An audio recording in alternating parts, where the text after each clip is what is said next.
Price Lord brothers and sisters. கர்த்தராகிய இயேசு கிறிஸ்துவின் மகாபரிசுத்த நாமத்தினால் உங்கள் அனைவரையும் வாழ்த்துகிறேன். வாசிக்கலாம் எபேசியர் 5ஆம் அதிகாரம் 17வது வசனம். எபேசியன்ஸ் 5:17. ஆகையால் நீங்கள் மதியற்றவர்களாயிராமல் கர்த்தருடைய சித்தம் இன்னதென்று உணர்ந்து கொள்ளுங்கள். ஆமென். ஆமென். ஆகையால் நீங்கள் மதியற்றவர்களாயிராமல் கர்த்தருடைய சித்தம் என்னதென்று உணர்ந்து கொள்ளுங்கள் என்று எழுதியிருக்கிறது. அப்ப கர்த்தருடைய சித்தத்தை பத்தி நம்ம ஏற்கனவே ஒரு வாரத்துக்கு முன்னாடி நம்ம டிஸ்கஸ் பண்ணியிருக்கிறோம். தேவனுடைய நன்மையும் பிரியமும் பரிபூரணமான சித்தத்தை பத்தி ரோமர் 12:2 டிஸ்கஸ் பண்ணியிருக்கிறோம். பட் இந்த கர்த்தருடைய சித்தத்தை நம்ம என்ன செய்யணுமா? உணர்ந்து கொள்ளுங்கள் என்று எழுதி இருக்கிறது. கர்த்தருடைய சித்தத்தை நம்ம உணர்ந்து கொள்ளல அப்படின்னு சொன்னாக்க மதியற்றவர்கள் என்றும் வேதம் சொல்கிறது. அப்ப இந்த உணர்வுள்ள இருதயத்தை வந்துட்டு கர்த்தர் தான் நமக்கு கொடுக்க முடியும் இல்லைங்களா? கர்த்தருடைய சித்தத்தை உணர்ந்து கொள்வதற்கு இயேசுவுக்கு எது பிடிக்கும், இயேசுவுக்கு எது பிடிக்காது, எது பிடிச்சதை நான் செய்யணும், பிடிக்காத நான் செய்யக்கூடாது அப்படிங்கிற அந்த ஒரு உணர்வை பத்தி இன்னைக்கு நம்ம ஆராய்ந்து பார்க்கலாம். ரோமர் 3ஆம் அதிகாரம் 11ஆம் வசனம் வாசிக்கலாம். ரோமன்ஸ் 3:11. உணர்வுள்ளவன் இல்லை, தேவனை தேடுகிறவன் இல்லை. ஆமென். உணர்வுள்ளவன் இல்லை அப்படின்னு சொல்றாரு. தேவனை தேடுகிறவன் இல்லை. இப்ப யார் இந்த உணர்வுள்ளவன்? தேவனை தேடுகிற பிள்ளைகள் தான் உணர்வுள்ள பிள்ளைகள் என்று எழுதி இருக்கிறது இல்லைங்களா? இப்ப தேவனை தேடாதவங்களுக்கு உணர்வுன்றதே கிடையாது. அதனாலதான் வந்துட்டு தேவனை தேடுகிறவர்களை பார்த்து உணர்வுள்ளவர்கள்னு இதை பத்தி பழைய ஏற்பாட்டிலையும் நிறையவே கர்த்தர் பேசி இருக்கிறாரு. சங்கீதம் 14 2 முதல் 3 வசனங்களை வாசிப்போமே.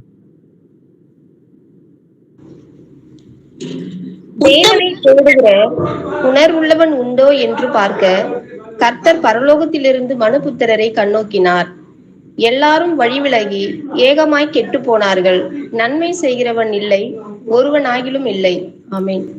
தேவனை தேடுகிற உணர்வுள்ளவன் உண்டோ அப்படின்னு சொல்லி கர்த்தர் வந்துட்டு பார்க்கிறாரு. பரலோகத்திலிருந்து மனுபுத்திரரை கண்ணோக்கி பார்த்தார். எல்லாரும் வழி விலகி ஏகமாய் கெட்டு போனார்கள், தேவ மகிமையற்றவர்களாகி. ஆனால் இயேசு கிறிஸ்துவின் கிருபையினால நம்ம இன்னைக்கு உணர்வடைந்த பிள்ளைகளா இருக்கிறோம். பட் கர்த்தருடைய சித்தம் என்னதென்று உணர்ந்து கொள்ளுங்கள் என்று எழுதியிருக்கிறது. ஆனால் உணர்வுள்ளவன் இல்லை. ஆனா நமக்கு இயேசு கிறிஸ்துவின் ஆவியை பெறுவதற்கு முன்னாடி நாமளும் வந்துட்டு உணர்வு இல்லாதவர்களா தான் வந்துட்டு இருந்தோம். இதே 2 வசனங்களை தான் சங்கீதம் 53 பேசுது. சங்கீதம் 53லயும் 2-3 வசனங்களை வாசிச்சு பாத்தீங்கன்னா, தேவனை தேடுகிற உணர்வுள்ளவன் உண்டோ, அவர்கள் எல்லாரும் வழி விலகி ஏகமாய் கெட்டு போனார்கள் என்று எழுதியிருக்கிறது. அப்படின்னா நித்திய ஜீவனை குறித்த ஒரு உணர்வு நமக்கு நாள்தோறும் இருக்கிறதா? நம்மளை நாமளே கேட்டு பார்ப்போமே. நம்மை நாமே நிதானித்தறிந்தால் நியாயம் தீர்க்கப்படும் என்று எழுதியிருக்கிறது.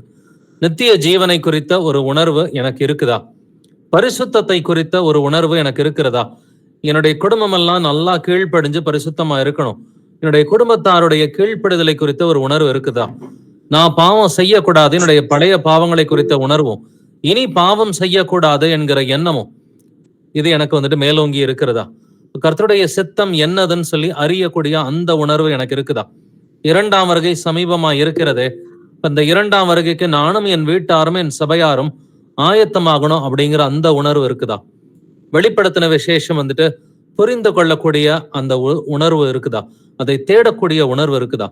இல்ல 1000 வருட அரசாட்சி எப்படி இருக்கும் என்று அறிந்து கொள்ளக்கூடிய அந்த உணர்வு எனக்கு இருக்குதா?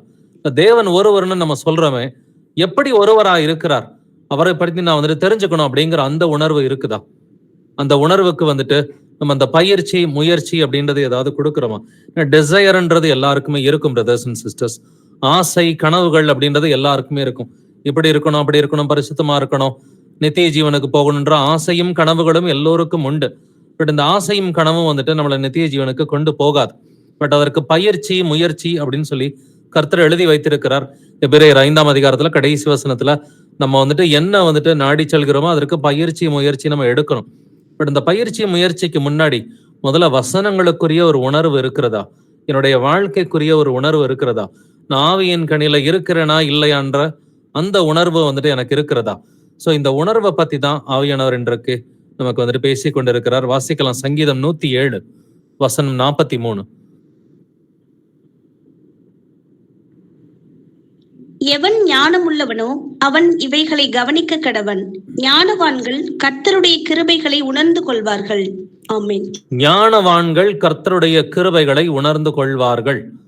ஆனா இதுக்கு முந்தின வசனத்துல வாசிச்சோம், தேவனை தேடுகிற உணர்வுள்ளவன் உண்டோ, உணர்வுள்ளவன் இல்லை என்று ரோமர் புஸ்தகத்திலே சங்கீத புஸ்தகத்திலே வாசித்தோம். ஆனா யாரு வந்துட்டு உணர்ந்து கொள்வார்கள்?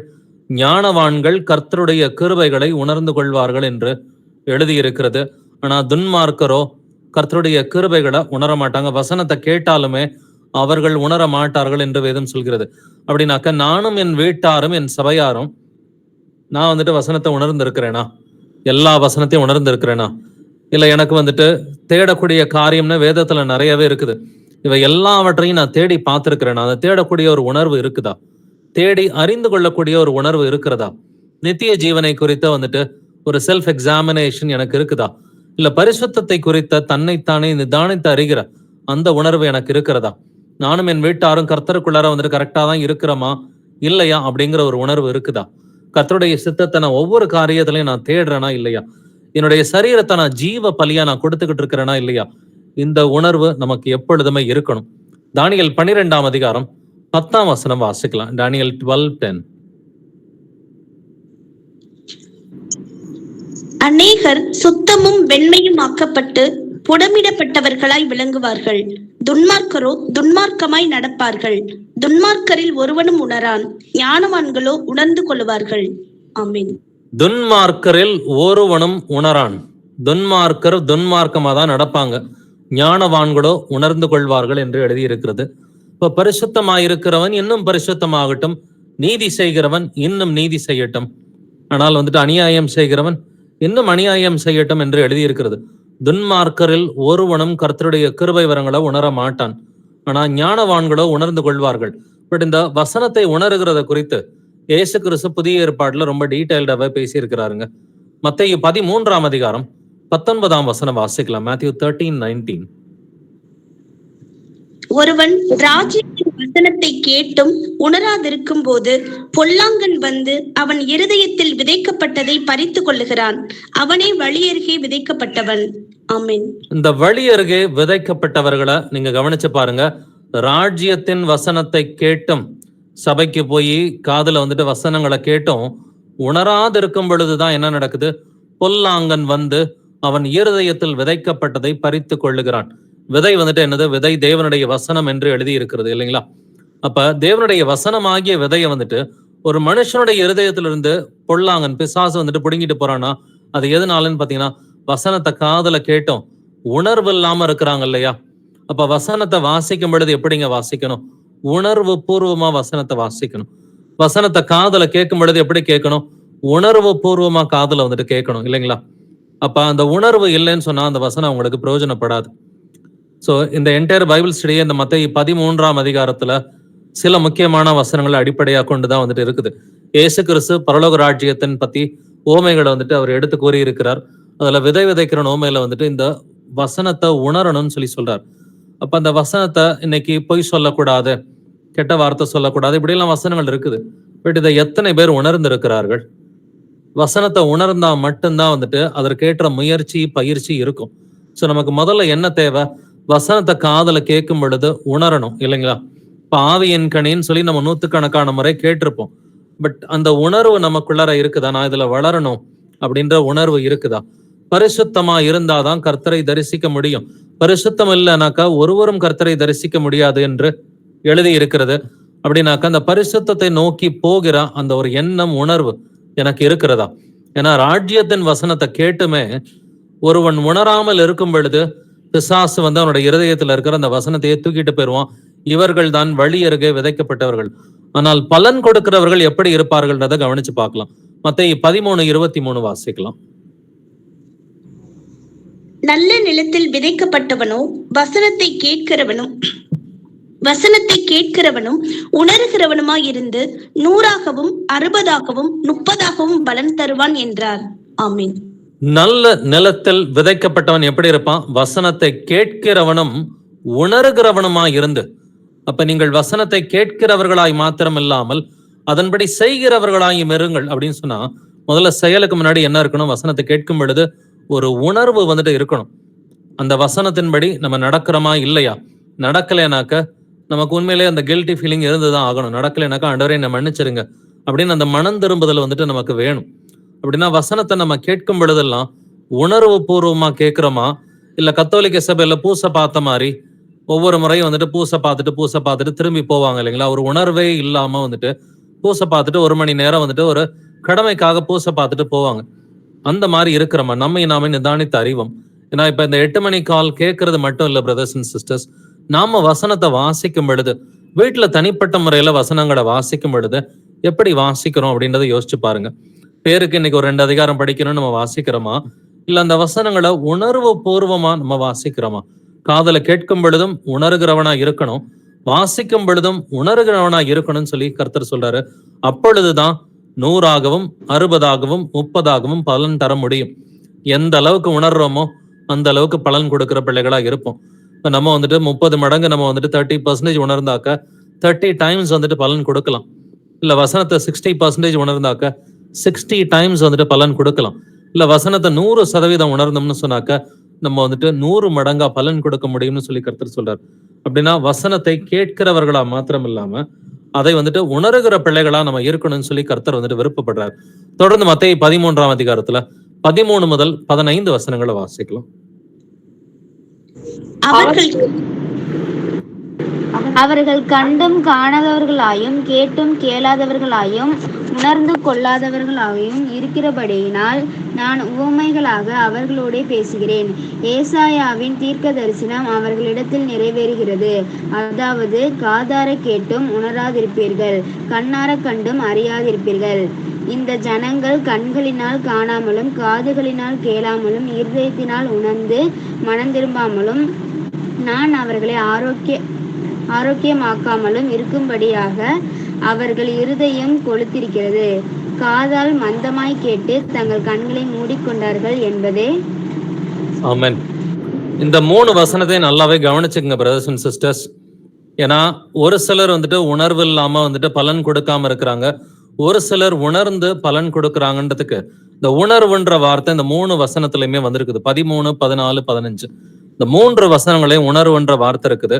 13வது வசனத்துல அவர்கள் கண்டும் காணாதவர்களாயும் கேட்டும் கேளாதவர்களாயும் உணர்ந்து கொள்ளாதவர்களாயும் இருக்கிறபடியினால்.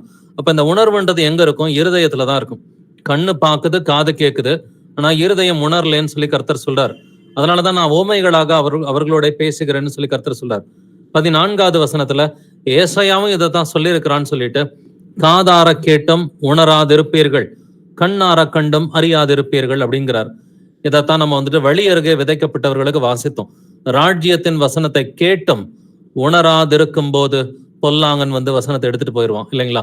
இதைத்தான் ஏசாயாவும் சொல்லியிருக்கிறான், காதார கேட்டும் உணராதிருப்பீர்கள் அப்படின்னு எழுதி இருக்குது. 15வது வசனத்துல இந்த ஜனங்கள் கண்களினால் காணாமலும் காதுகளினால் கேளாமலும் இருதயத்தினால் உணர்ந்து மனம் திரும்பாமலும்.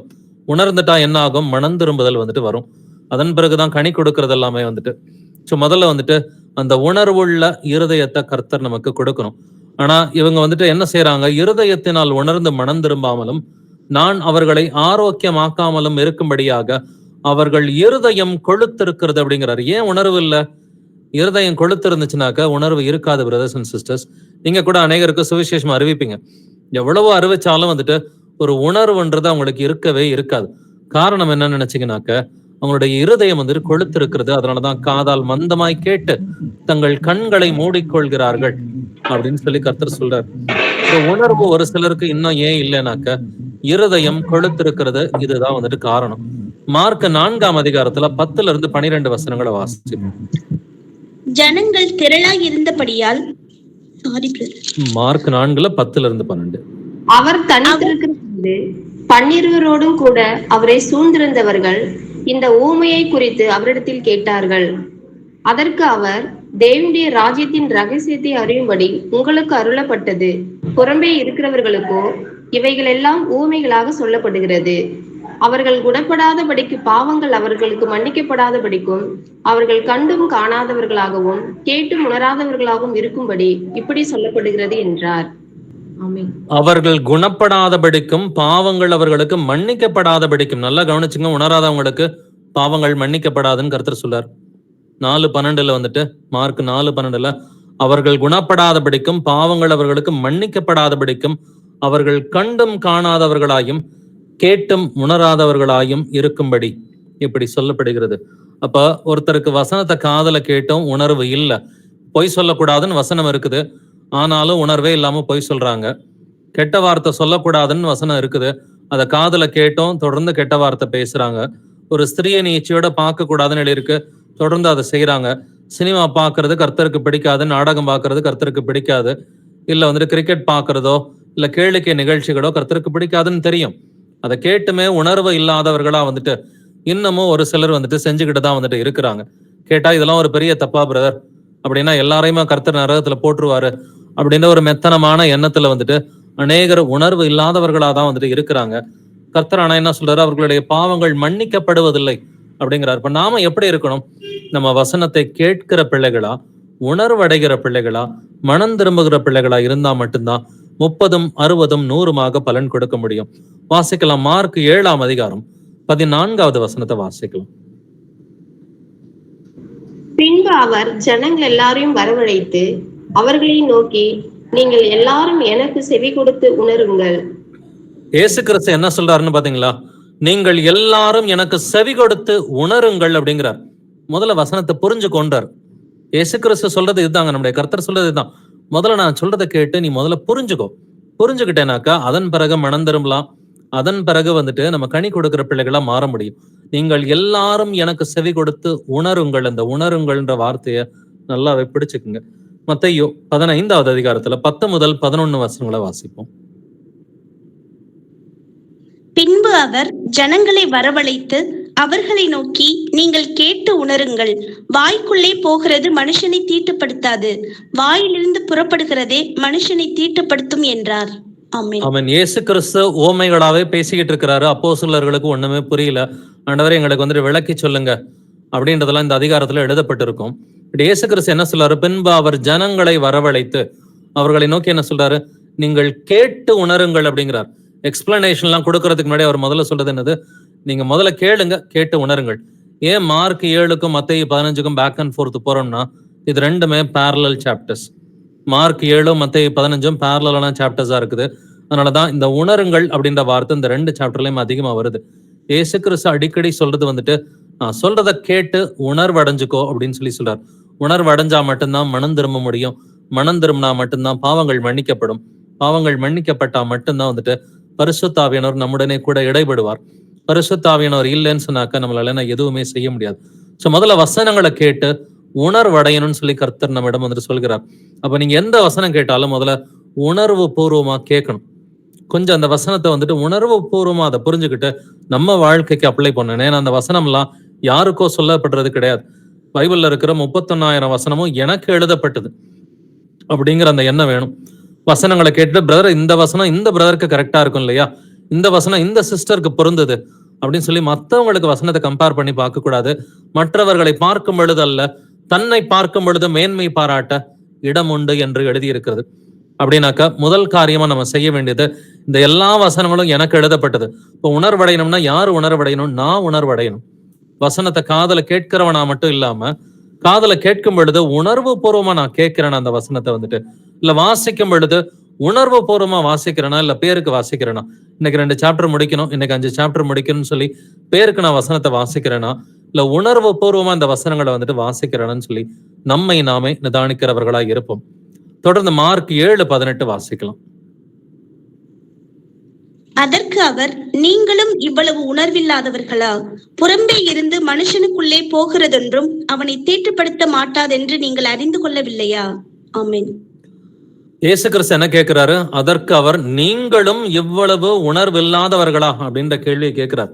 கேட்டுட்டு தான் பின்னாடி எக்ஸ்பிளனேஷனே கொடுக்கிறார்.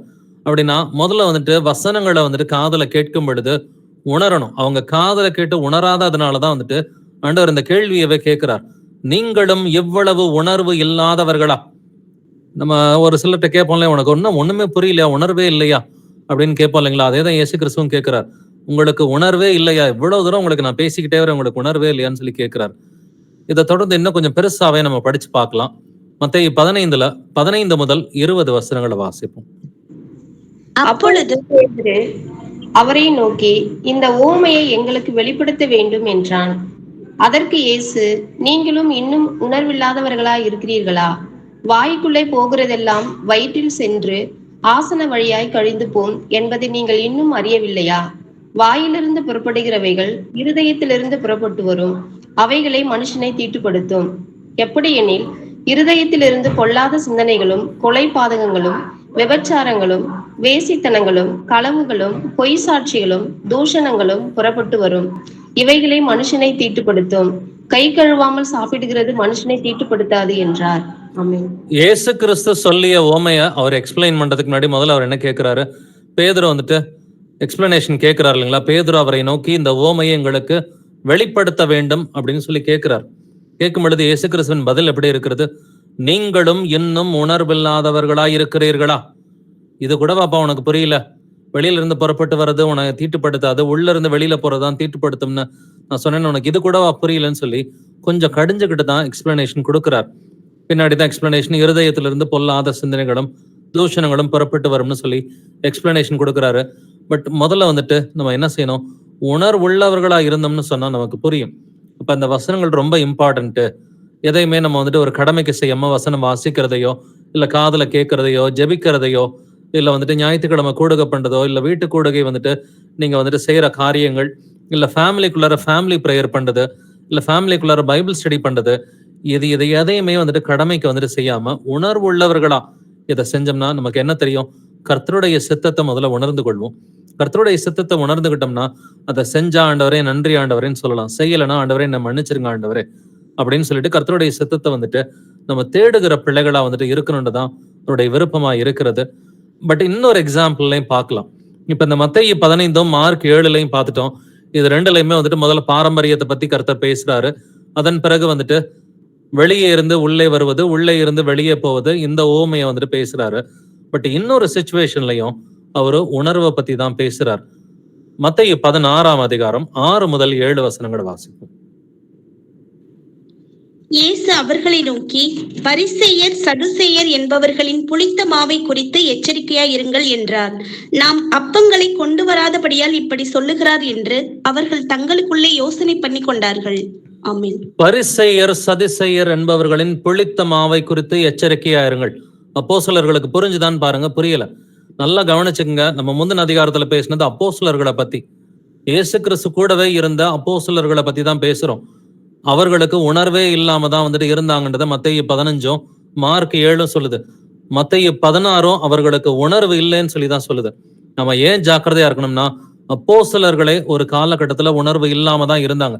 அப்படின்னா நாம உணர்வுள்ளவர்களா இருக்கிறோமா இல்லையான்னு சொல்லி அடிக்கடி செக் பண்ணிக்கிறது ரொம்ப நல்ல ஒரு காரியம் தான். பட் இங்க இயேசு கிறிஸ்து மத்தேயு 16:6 என்ன சொல்றாரு? பரிசேயர் சதுசேயர் என்பவர்களின் புளித்த மாவை குறித்து எச்சரிக்கையா இருங்கள். இது அப்போஸ்தலர்களுக்கு புரிஞ்சுதா? நாம் அப்பங்களை கொண்டு வராதபடியினால் இப்படி சொல்லுகிறார். அப்பதான் இயேசு கிறிஸ்து அற்புதம் பண்ணியிருக்கிறார். அந்த 5 அப்பங்கள் எடுத்து 5000 பேருக்கு வந்துட்டு அவர் கொடுத்திருக்கிறார். பட் அந்த அப்பங்களை கொண்டு வரல. மீதியா இருக்கிற அப்பங்களை வந்துட்டு 12 கூடை நிறைய வந்துட்டு எடுத்தார்கள் அப்படிங்கிறத வந்துட்டு பாக்குறோம். பட் அந்த அப்பங்களை கொண்டு வராதனால அவங்களுக்கு உணர்வே இல்லை. கர்த்தர் இங்க என்ன பேசுறாருன்றதை கவனிச்சு பாருங்க. மத்தேயு 16:9 வாசிக்கலாம்.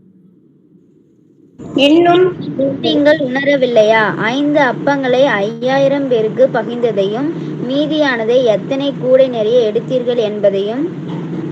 இன்னும் நீங்கள் உணரவில்லையா அப்படின்ற கேள்வியை தான் கேட்கிறாரு. முந்தின அதிகாரத்துல அதே தான் கேட்டார். இப்ப கூட உனக்கு புரியலையாப்பா? இன்னும் நீங்கள் உணரவில்லையா அப்படிங்கிற கேள்வியை கேட்கிறாரு. மத்தேயு 16:11 வாசிக்கலாம். பரிசேயர் சதுசேயர் என்பவர்களின் புளித்த மாவுக்கு எச்சரிக்கையா இருக்க வேண்டும் என்று நான் சொன்னது அப்பத்தை குறித்து சொல்லவில்லை என்று நீங்கள் உணராதிருக்கிறது எப்படி என்றார். நான் சாப்பாடை பத்தி பேசலப்பா. நான் வந்துட்டு இங்க புளித்த மாவுன்னு சொல்றது அவர்களுடைய உபதேசத்தை குறித்து தான் பேசுகிறேன். உனக்கு இதை கூட உனக்கு புரியலையான்னு சொல்லி தான் கர்த்தர் கேட்கிறாரு. நீங்கள் உணராதிருக்கிறது எப்படி அப்படிங்கிறார். இப்போ 9வது வசனத்துல இன்னும் நீங்கள் உணரவில்லையா, 11வது வசனத்துல நீங்கள் உணராதிருக்கிறது எப்படி அப்படின்னு சொல்லி கேட்கிறார். அப்படின்னா முதல் காரியமா வசனத்திற்குரிய ஒரு உணருதல் நமக்கு வேணும். காதல கேட்கும் பொழுது, இல்ல நம்மளா வாசிக்கும் பொழுது, நமக்கு யாராவது நம்முடைய வீட்டார் எக்ஸ்பிளைன் பண்ணும் பொழுது, இல்ல சகோதர சகோதரிகள் வசனத்தை நம்மோடு பேசும் பொழுது நம்ம அதை எப்படி கேட்கணும்? உணர்வுள்ள பிள்ளைகளா வந்துட்டு அந்த வசனங்களை கேட்கணும். ஏதோ பேருக்கு ஒரு கடமைக்காக, அந்த காலத்துல கடமைக்காக சர்ச்சுக்கு போயிருப்போம் இல்லைங்களா? அந்த காலத்துல வந்துட்டு நம்ம மனம் மாறுவதற்கு முன்னாடி கடமைக்காக சர்ச்சுக்கு போன நாட்கள்லாம் நிச்சயமாவே வந்துட்டு இருக்குது. நான் செஞ்சிருக்கிறேன். நான் கடமைக்காகவே ரோமன் கத்தோலிக்கனா இருக்கிறப்ப பூசைக்கெல்லாம் போயிருக்கிறேன். பட் அது உணர்வு இல்லாத காலகட்டம். இப்ப நம்ம கர்த்தருடைய பிள்ளைகளா இருக்கிறோம் அப்படின்னா, ஒரு வசனம் படிச்சாலும், ஒரு வசனத்தை காதல கேட்டாலும் உணர்வுள்ள பிள்ளைகளா இருக்கணும். இல்ல 50 வசனங்கள் கேட்டாலும் 100 வசனங்கள் கேட்டாலும் உணர்வுள்ள பிள்ளைகளா வந்துட்டு இருக்கணும். உணர்ந்தா மட்டும்தான் மனம் திரும்ப முடியும். மனம் திரும்பினா மட்டும்தான் பாவங்கள் மன்னிக்கப்படும். பாவங்கள் மன்னிக்கப்பட்டா மட்டும்தான் பரிசுத்த ஆவி நமக்குள்ளார வந்துட்டு கிரியை செய்வார். தொடர்ந்து வாசிக்கலாம். லூக்கா 18ஆம் அதிகாரம் 31 முதல் 34 வசனங்களை. பின்பு அவர் 12 தம்மிடத்தில் அழைத்து, இதோ எருசலேமுக்கு போகிறோம், மனுஷகுமாரனை குறித்து தீர்க்கதரிசிகளால் எழுதப்பட்டவைகள் எல்லாம் நிறைவேறும்.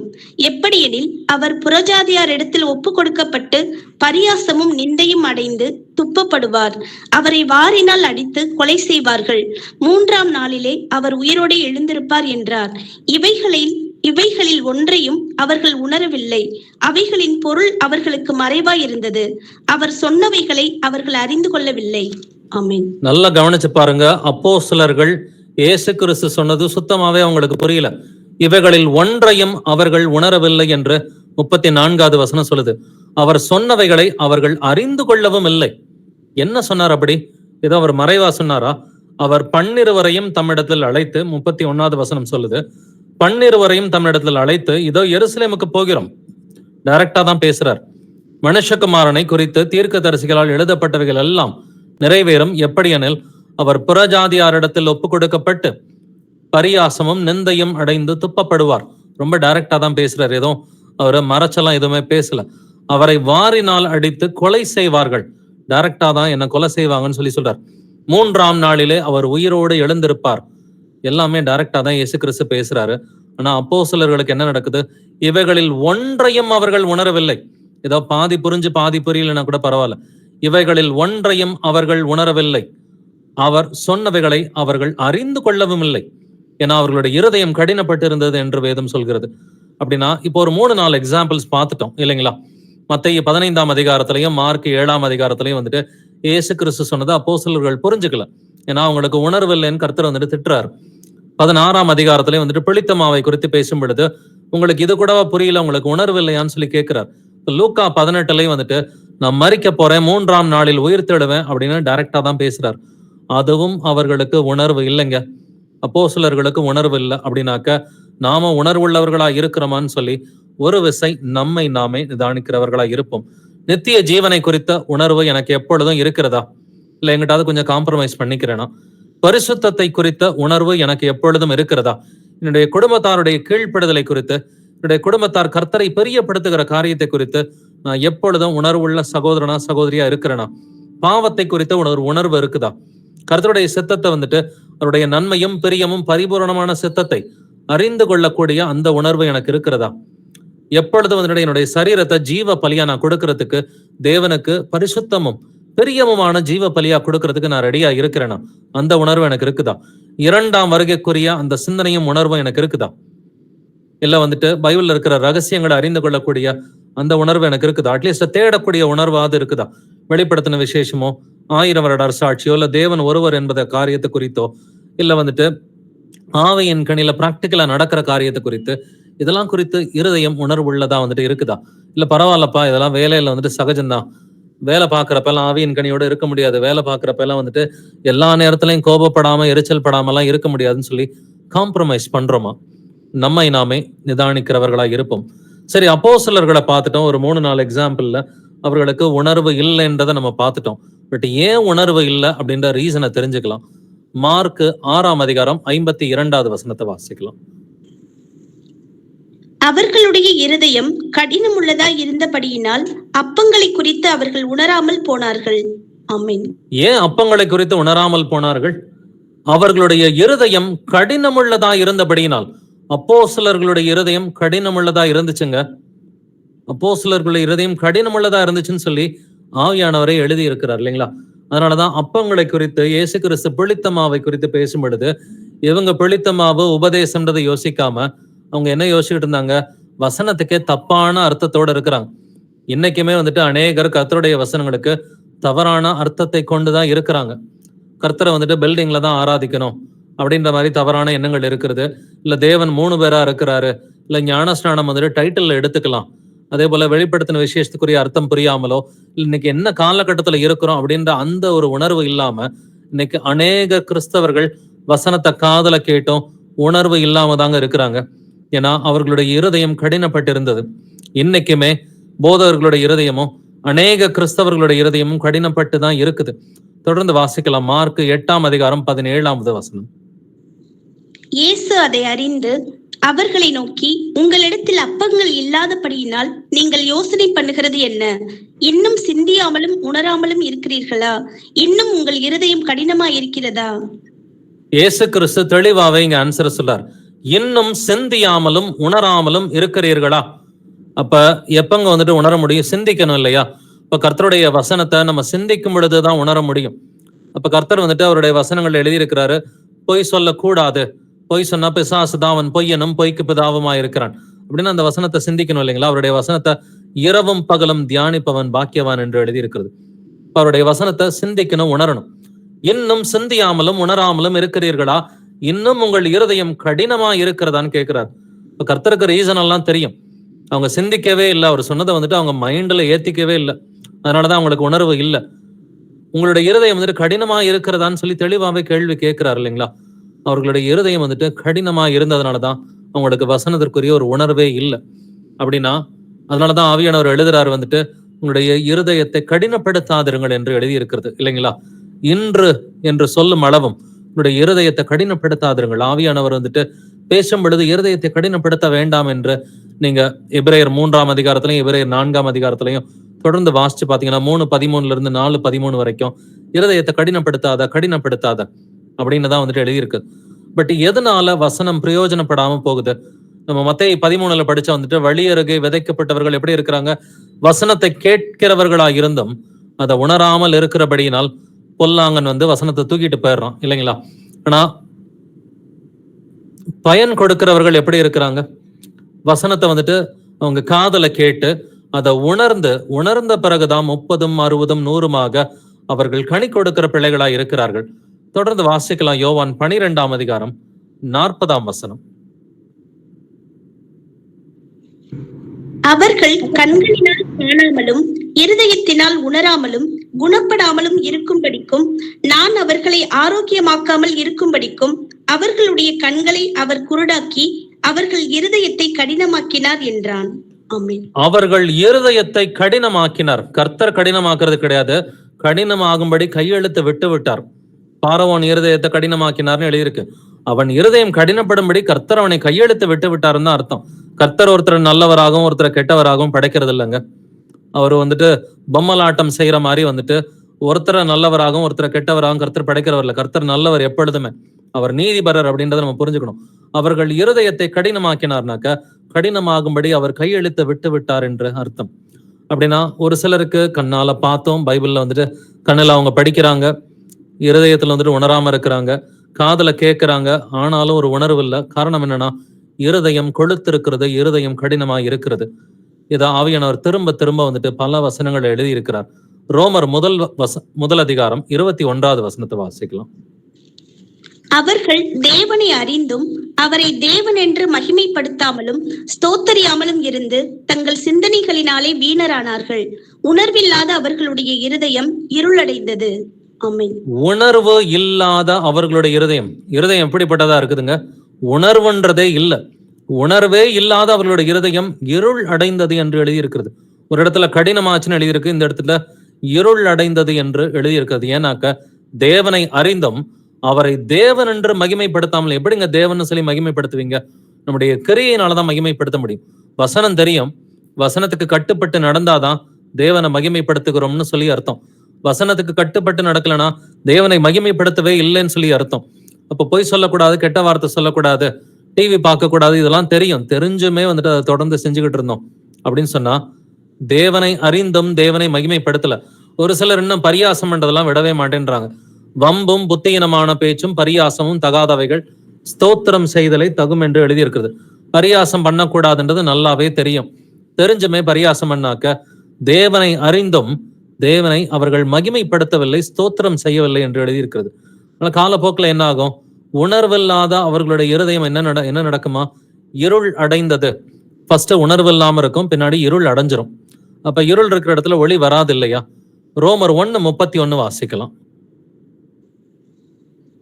உணர்வில்லாதவர்களுமாய், உடன்படிக்கைகளை மீறுகிறவர்களுமாய், சுவாப அன்பு இல்லாதவர்களுமாய், இணங்காதவர்களுமாய், இரக்கமில்லாதவர்களுமாய் இருக்கிறார்கள். ஆமென். நீங்க ஒரு சிலரை சுபாவ அன்பே இல்லாதவர்களா நிச்சயமா பார்த்திருக்கிறதுக்கு வாய்ப்பு இருக்கு. பட் ஏன் சுபாவ அன்பு இல்லாதவர்களா இருக்கிறாங்கன்னா, உணர்வு இல்லாதவர்களா முதல்ல இருக்கிறாங்க. அவங்களுக்கு உணர்வுன்றதே முதல்ல இல்ல. உடன்படிக்கைகளை மீறுகிறவர்களா இருக்கிறாங்க. சுபாவ அன்புன்றதே அவங்களுக்கு இல்ல. எந்த ஒரு காரியத்திலும் நல்லவைகளுக்கு இணங்கவே மாட்டாங்க. இரக்கம் இல்லாதவர்களா இருப்பார்கள். ஏன்னாக்க முதல் காரியமா உணர்வுன்றதே வந்துட்டு இல்ல. உணர்வுள்ள இருதயம்ன்றது இல்லாம இருக்குது. சரி, ஓகே, இதுக்கு சொல்யூஷன் தான் என்னது? ஏன்னா வசனத்தை கேட்டும் உணர்வு இல்லைனாக்க, வசனத்தை கேட்டு உணர்வு இல்லாத எக்ஸாம்பிள்ஸ் பைபிள்ல நிறையவே இருக்குதுங்க. லட்சக்கணக்கான பேர் வந்துட்டு இருக்கிறாங்க, வசனத்தை கேட்டு உணர்வு இல்லாம கெட்டு போய் நரகத்துக்கு போனவங்க லட்சக்கணக்கானவர் பைபிள்ல இருக்கிறாங்க. வாசிக்கலாம் வந்துட்டு எபிரேயர் 4:2 ஏனெனில் சுவிசேஷம் அவர்களுக்கு அறிவிக்கப்பட்டது போல நமக்கும் அறிவிக்கப்பட்டது. விசுவாசம் இல்லாமல் கேட்டபடியினால் அவர்கள் கேட்ட வசனம் அவர்களுக்கு பிரயோஜனப்படவில்லை. ஆமென். வனாந்தரத்தில் இருந்த யூதர்களை பத்தி தான் பவுல் வந்துட்டு இங்க எழுதுறான். சுவிசேஷம் அவர்களுக்கு அறிவிக்கப்பட்டது போல. வனாந்தரத்துல 6 லட்சம் ஆண்கள் இருந்தாங்க. வனாந்தரத்துல வந்துட்டு 6 லட்சம் ஆண்கள் வந்துட்டு இருந்தாங்க. அங்க அதுக்கு ஈக்குவலண்டான வந்துட்டு மற்ற வந்துட்டு சகோதரிகளும் இருந்திருப்பாங்க, சிறு பிள்ளைகளும் இருந்திருப்பாங்க. சுவிசேஷம் அவர்களுக்கு அறிவிக்கப்பட்டது போல நமக்கும் அறிவிக்கப்பட்டது. கேட்டவர்கள் விசுவாசம் இல்லாமல் கேட்டபடியினால் அவர்கள் கேட்ட வசனம் அவர்களுக்கு பிரயோஜனப்படவில்லை. அப்படின்னா உணர்வு இல்லைன்னா என்னங்க அர்த்தம்? விசுவாசம் இல்லாம கேட்கறது. உணர்வு இல்லைன்னா என்ன அர்த்தம்? கேட்டவர்கள் விசுவாசம் இல்லாமல் கேட்டபடியினால் அவர்கள் கேட்ட வசனம் அவர்களுக்கு பிரயோஜனப்படவில்லை. அப்படின்னா லட்சக்கணக்கான யூதர்களுக்கு வந்துட்டு விசுவாசம் இல்லாம வசனத்தை கேட்டிருக்கிறாங்க. உணர்வு இல்லாதவர்களா வசனத்தை கேட்டிருக்காங்க. அதனால வசனம் அவர்களுக்கு பிரயோஜனப்படவில்லை என்று எழுதி இருக்கிறது. அப்ப நாம என்ன செய்யணும்? உணர்வுள்ளவர்களா, விசுவாசம் உள்ளவர்களா வசனத்தை கேட்கணும்னு சொல்லி கர்த்தர் சொல்றாரு. அப்படி இல்லைன்னா ஆவியானவர் என்ன பண்ணுவாருன்றதை நம்ம தெரிஞ்சுக்கலாம். யோவான் 16:8 வாசிக்கலாம். ஜான் 16:8. அவர் வந்து பாவத்தை குறித்தும் நீதியை குறித்தும் நியாய தீர்ப்பை குறித்தும் உலகத்தை கண்டித்து உணர்த்துவார். ஆமென். பரிசுத்த ஆவியானவர் வரும் பொழுது என்ன பண்ணுவாராம்? கண்டித்து உணர்த்துவார். நாம உணர்வு இல்லாம இருந்தோம்னா அவர் என்ன பண்ணுவாரு? கண்டிச்சு உணர்ந்துக்கோ அப்படின்னு சொல்லி அவர் உணர்த்துவார். பாவத்தை குறித்து அவர் கண்டிச்சு உணர்ந்துக்கிற மாதிரி செய்வார். கண்டிதத்தின் மூலமா உணர்வு வரும்னு சொல்லி வேதம் சொல்கிறது. நீதியை குறித்து நம்ம நீதியா நடக்கலைனாக்க நீதி என்ன மார்க்கவசம் நமக்கு இல்லைன்னா ஆவியானவர் என்ன பண்ணுவாரு? கண்டிப்பார். கண்டித்து உணர்ந்துக்கிற மாதிரி ஒரு சிச்சுவேஷன்ல கொண்டு வந்து நிப்பாட்டுவார். நியாய தீர்ப்பை குறித்து ஒரு பயம் இல்லாதவர்களா இருந்தோம்னாக்க ஆவியானவர் என்ன பண்ணுவாரு? கண்டித்து உணர்த்துவார் என்று எழுதி இருக்கிறது. நெகேமியா 9:20 வாசிக்கலாம்.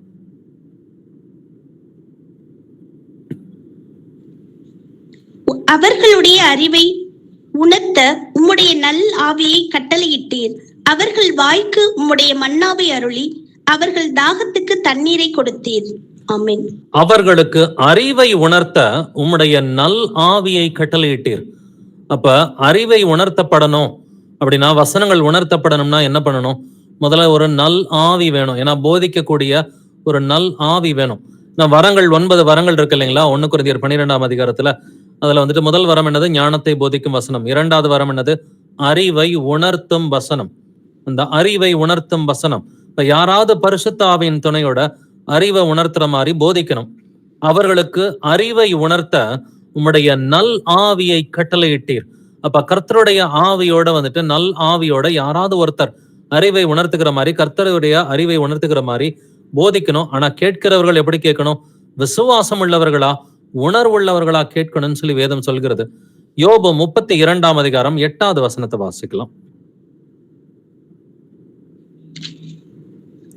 கர்ப்பத்திலிருந்து உதிக்கிறது போல் சமுத்திரம் புரண்டு வந்த போது அதை கதவுகளால் அடைத்தவர் யார்? 32:8 சிஸ்டர். ஆனாலும் மனுஷரில் ஒரு ஆவி உண்டு, சர்வ வல்லவருடைய சுவாசமே அவர்களை உணர்வுள்ளவர்களாக்கும். ஆமென். ஆமென். நம்மை உணர்வுள்ளதாக்கக்கூடியது எது? சர்வ வல்லவருடைய சுவாசமே அவர்களை உணர்வுள்ளவர்களாக்கும் என்று எழுதி இருக்கிறது. அப்ப சர்வ வல்லவருடைய சுவாசம்னா கர்த்தருடைய ஆவி இல்லைங்களா? கர்த்தருடைய ஆவிதான் நம்மை உணர்வுள்ளதாக்கும் என்று எழுதியிருக்கிறது. சங்கீதம் 119 27வது வசனத்தை வாசிப்போமே.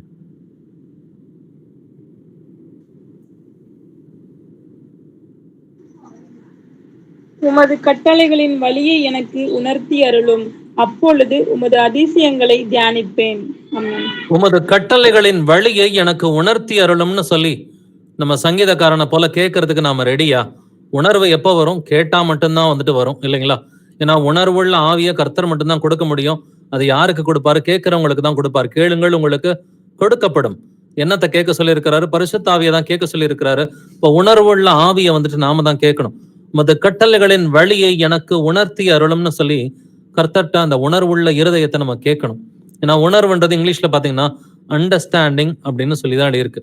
அப்ப உணர்வுள்ள இருதயம், அண்டர்ஸ்டாண்டிங் ஹார்ட்டை வந்துட்டு நாம தான் கர்த்தர்ட்ட போய் கேட்கணும். இதே சங்கீதம் 119 34வது வசனத்தை வாசிப்போம். எனக்கு உணர்வை தாரும், அப்பொழுது நான் உமது வேதத்தை பற்றி கொண்டு என் முழு இருதயத்தோடும் அதை கை கொள்ளுவேன். ஆமென். நீங்க வேதத்தை முழு இருதயத்தோட கை கொள்ளணும்னா முதல்ல என்னங்க வேணும்? முதல்ல உணர்வு வேணும். வசனத்திற்குரிய உணர்வு வந்துட்டு வேணும். எனக்கு உணர்வை தாரும், அப்பொழுது நான் உமது வேதத்தை பற்றி கொண்டு என் முழு இருதயத்தோடும் அதை கை கொள்வேன். இப்ப முழு இருதயத்தோட நீங்க கர்த்தருடைய வேதத்தை பற்றி கொண்டு அதை கை கொண்டு நடக்கணும்னா முதல்ல என்ன வேணும்? உணர்வு வேணும் இல்லைங்களா? வசனங்களுக்குரிய ஒரு உணர்வு வேணும். அதை சிந்திக்கக்கூடிய அந்த கிருபை வந்துட்டு வேணும். ஸோ முதல்ல வசனங்களை குறித்து ஒரு சிந்தனை எப்பொழுதும் இருக்கணும். சும்மா இருக்கிற நேரத்துல வந்துட்டு தேவையில்லாத காரியங்களை, வாழ்க்கையில் நடந்த கசப்பான காரியங்களை சிந்திக்கிறத காட்டிலும் நம்ம சும்மா இருக்கிற நேரத்துல வந்துட்டு ரொட்டீன் ஒர்க் ஏதாவது பண்ணிட்டு இருப்பீங்க. அந்த ரொட்டீன் ஒர்க் வந்துட்டு பண்ணும் பொழுதெல்லாம் கர்த்தருடைய வேதத்தை குறித்த ஒரு சிந்தனை இருக்கணும். இப்போ ஃபார் எக்ஸாம்பிள் குளிக்கிறது வந்துட்டு ரொட்டீனான ஒரு வேலை தான். பல்லு விளக்குறது ரொட்டீனான வேலை தான். அதுக்கு எந்த ஒரு யோசனையும் தேவையில்லை. பல்லு விளக்குறப்பையோ இல்லை குளிக்கிறப்பையோ இல்லை ரெகுலர் ரொட்டீன் ஒர்க் நிறைய நீங்க பண்ணுவீங்க. அந்த மாதிரி நேரத்துலலாம் நம்ம என்னத்தை சிந்திக்கிறோன்றதை யோசிச்சு பாருங்க. நம்ம வசனங்களை குறித்து சிந்திக்கிறோமா இந்த ரொட்டீன் ஒர்க் பண்ணும் பொழுது? இல்ல தேவையில்லாத உலக காரியங்களை குறித்து நம்ம சிந்திக்கிறோமா? எனக்கு உணர்வை தாரும்னு நம்ம கேட்டிருக்கிறோமா? ஆண்டவரே உணர்வுள்ள இருதயத்தை தாரும்னு நம்ம கேட்டிருக்கிறோமா? கேட்கலனாக்க இன்னையில இருந்து கேட்போம்.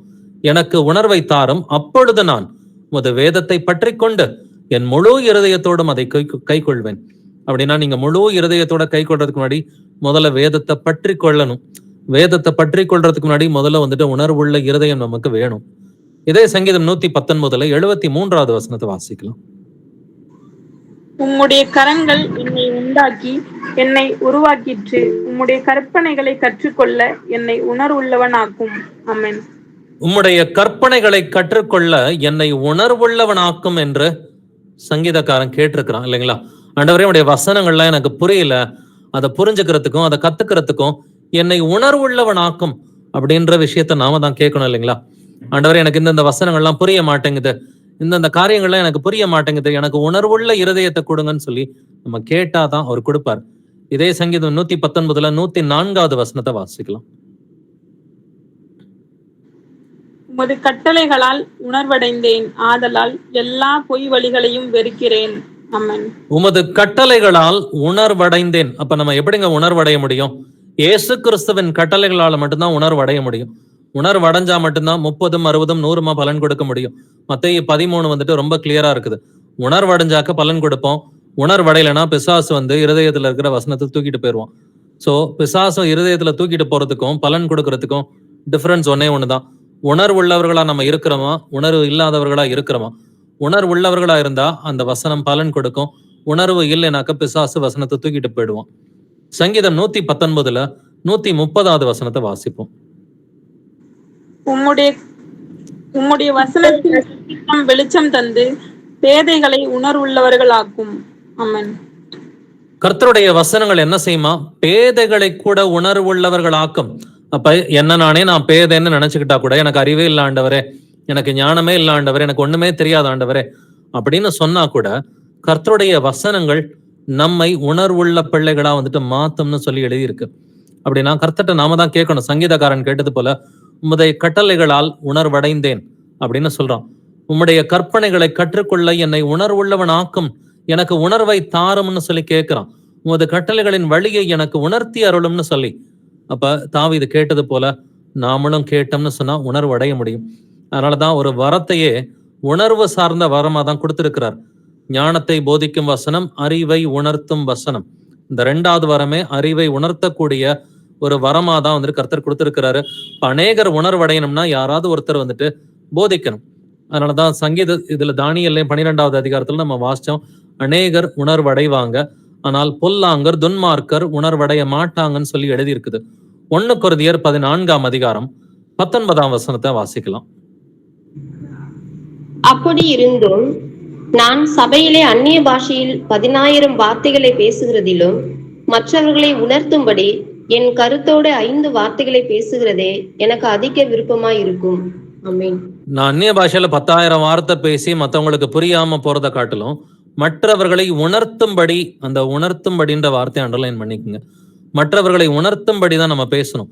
உணர்த்தும்படி என் கருத்தோட 5 வார்த்தைகளை பேசுகிறது எனக்கு அதிக விருப்பமா இருக்கும். அவன் எதை விருப்பப்படுறான்? பவுல் வந்துட்டு மற்றவங்க வந்துட்டு உணர்த்தப்படும்படி பேசக்கூடிய வார்த்தைகளை தான் அவன் பேசணும்னு விருப்பப்படுறான். அப்போஸ்தலர்கள் எல்லாருமே இப்படிதான் விருப்பப்பட்டாங்க பரிசுத்த ஆவியை பெற்ற பிறகு. யூதா 1 அதிகாரத்துல 3வது வசனத்தை வாசிக்கலாம். பிரியமானவர்களே, பொதுவான ரட்சிப்பை குறித்து உங்களுக்கு எழுதும்படி நான் மிகவும் கருத்துள்ளவனா இருக்கையில் பரிசுத்தவான்களுக்கு ஒரு விசை ஒப்பு கொடுக்கப்பட்ட விசுவாசத்திற்காக நீங்கள் தைரியமாய் போராட வேண்டும் என்று உங்களுக்கு எழுதி உணர்த்துவது எனக்கு அவசியமாய் கண்டது. ஆமென். பரிசுத்தவான்களுக்கு ஒரு விசை ஒப்பு கொடுக்கப்பட்ட விசுவாசத்திற்காக நீங்கள் தைரியமாய் போராட வேண்டும் என்று உங்களுக்கு எழுதி உணர்த்துவது. இப்ப பவுல் இதுக்கு முந்தின வசனத்துல பேசி உணர்த்துவதுன்னு சொன்னான். இங்க யூதா வந்துட்டு என்ன சொல்றான்? உங்களுக்கு எழுதி உணர்த்துவது எனக்கு அவசியமாய் கண்டது. சோ நீங்க எழுதினாலும் ஒரு சிலர் உணர்த்தப்படணும். அதை வாசிக்கும் பொழுது நீங்க பேசினாலும் கேட்கிறவங்க என்ன செய்யணும்? உணர்த்தப்படணும். அப்ப நம்முடைய வாயின் வார்த்தைகள் அப்படி வருகிறதா? கிருபை உள்ள வார்த்தைகளா இருக்குதா? அவனுக்கு என்னென்னபடி நீங்கள் உத்தரவு சொல்ல வேண்டும் என்பதை நீங்கள் அறியும்படிக்கு உங்கள் வசனம் எப்பொழுதும் கிருபை பொருந்தினதாயும் உப்பால் சாரம் ஏறினதாயும் இருப்பதாக சொல்லி வசனம் சொல்லுது. நம்முடைய வாயின் வார்த்தைகள் எப்பொழுதும் கிருபை பொருந்தின வார்த்தைகளா இருந்துச்சுன்னு சொன்னா கேட்கிறவங்க என்ன செய்வாங்க? உணர்வு அடைவாங்க. உணர்வு அடையும் பொழுது வந்துட்டு கர்த்தருடைய வேதத்தை நல்லா புரிஞ்சுக்கிட்டு வந்துட்டு பயிற்சி முயற்சியின் மூலமா நல்லா மனம் திரும்பி கர்த்தருக்கு பிரியமான காரியத்தை செய்ய ஆரம்பிப்பாங்க. கர்த்தருடைய நன்மையும் பிரியமும் பரிபூரணமான சித்தத்தை உணர்ந்து கொண்டு அவருக்கு பிடிச்சதை செஞ்சு பிடிக்காத தூக்கி போடும் பொழுது பரிசுத்த ஆவியானவர் அந்த சகோதர சகோதரிகளுக்குள்ளார வந்து தங்குவார். சோ இப்படி உணர்வடைகிறதா இது எல்லாத்துக்குமே ஸ்டார்டிங் பாயிண்ட். அப்போஸ்தலர் 2ஆம் அதிகாரத்துல நம்ம வாசிக்கிறோம், பெந்தகோஸ்தே அன்னைக்கு வந்துட்டு பேதுருடைய பிரசங்கத்தின் மூலமா அநேகர் என்ன அடைகிறாங்க? உணர்வடைகிறாங்க. அவர்கள் உணர்வடைந்துதான் வந்துட்டு கேள்வி கேட்கிறாங்க, சகோதரரே நாங்கள் என்ன செய்ய வேண்டும்? இருதயத்துல குத்தப்பட்டவர்களா உணர்வடைந்த பின்பு தான் சகோதரரை நாங்கள் என்ன செய்ய வேண்டும்னு கேட்கிறாங்க. அப்படின்னா முதல்ல வந்துட்டு கர்த்தருடைய வசனங்களை கேட்கும் பொழுது உணர்வுள்ளவர்களா வந்துட்டு கேட்கணும். வாசிக்கும் பொழுது உணர்வுள்ளவர்களா அதை வாசிக்கணும். அப்படி இல்லைன்னா அந்த வசனமே பிரயோஜனப்படாது. வாசித்தோம் இல்லையா? எபிரேயர் 4ஆம் அதிகாரத்துல சுவிசேஷம் அவர்களுக்கு அறிவிக்கப்பட்டது போல நமக்கும் அறிவிக்கப்பட்டது. கேட்டவர்கள் விசுவாசம் இல்லாமல் கேட்டபடியினால் அவர்கள் கேட்ட வசனம் அவர்களுக்கு பிரயோஜனப்படவில்லை. இப்ப வசனத்தை விசுவாசத்தோட கேட்கணும்னு சொல்லி கர்த்தர் சொல்றார். விசுவாசத்தோட கேட்கறதுக்கு பேர் தான் உணர்வோட கேட்கறது. சும்மா பேருக்கு வந்துட்டு நானும் உட்கார்ந்து இருக்கிறேன் அட்டண்டன்ஸ் போடுறது, அது கர்த்தருக்கு நல்லாவே வந்துட்டு தெரியும். அதுல பிரயோஜனம் இல்லை அப்படின்றத கர்த்தர் வந்துட்டு அறிவார். பட் நாம வந்துட்டு வசனத்தை உணர்வு பூர்வமா விசுவாசத்தோட வாசிக்கிற பிள்ளைகளா இருக்கணும். நீங்க படிச்சீங்கன்னா கூட கையில ஒரு பேப்பர் பேனா வச்சுட்டு அதை உணர்வு பூர்வமா வந்துட்டு வாசிங்க. வாசிக்கிறது உங்களுக்கு இருதயத்துல எதெல்லாம் படுதோ அது எல்லாத்தையும் அண்டர்லைன் பண்ணிக்கோங்க. இதை ரெஃபரன்சஸ் எடுத்து எழுதுறதுனாக்க எழுதிக்குங்க. எந்த அளவுக்கு பைபிளை நீங்க உணர்வு பூர்வமா படிச்சு அந்த பைபிளை வந்துட்டு நிறைய எழுதி அதுல ரெஃபரன்சஸ் எடுக்கிறீங்களோ அந்த அளவுக்கு நீங்க புது சிருஷ்டியா வந்துட்டு மாற முடியும். சோ ஜனங்கள் உணர்வடைகிறது எப்படி? வசனத்தின் மூலமா தான் உணர்வடைகிறாங்க. வசனத்தை நீங்க வாசிக்கும் பொழுது, காதல கேட்கும் பொழுது, உணர்வு பூர்வமா விசுவாசத்தோட வந்துட்டு கேட்கும் பொழுதுதான் வந்துட்டு நமக்கு உணர்வு வருகிறது என்று வேதம் சொல்கிறது. நெகேமியா 8ஆம் அதிகாரம் 12ஆம் வசனம் வாசிக்கலாம்.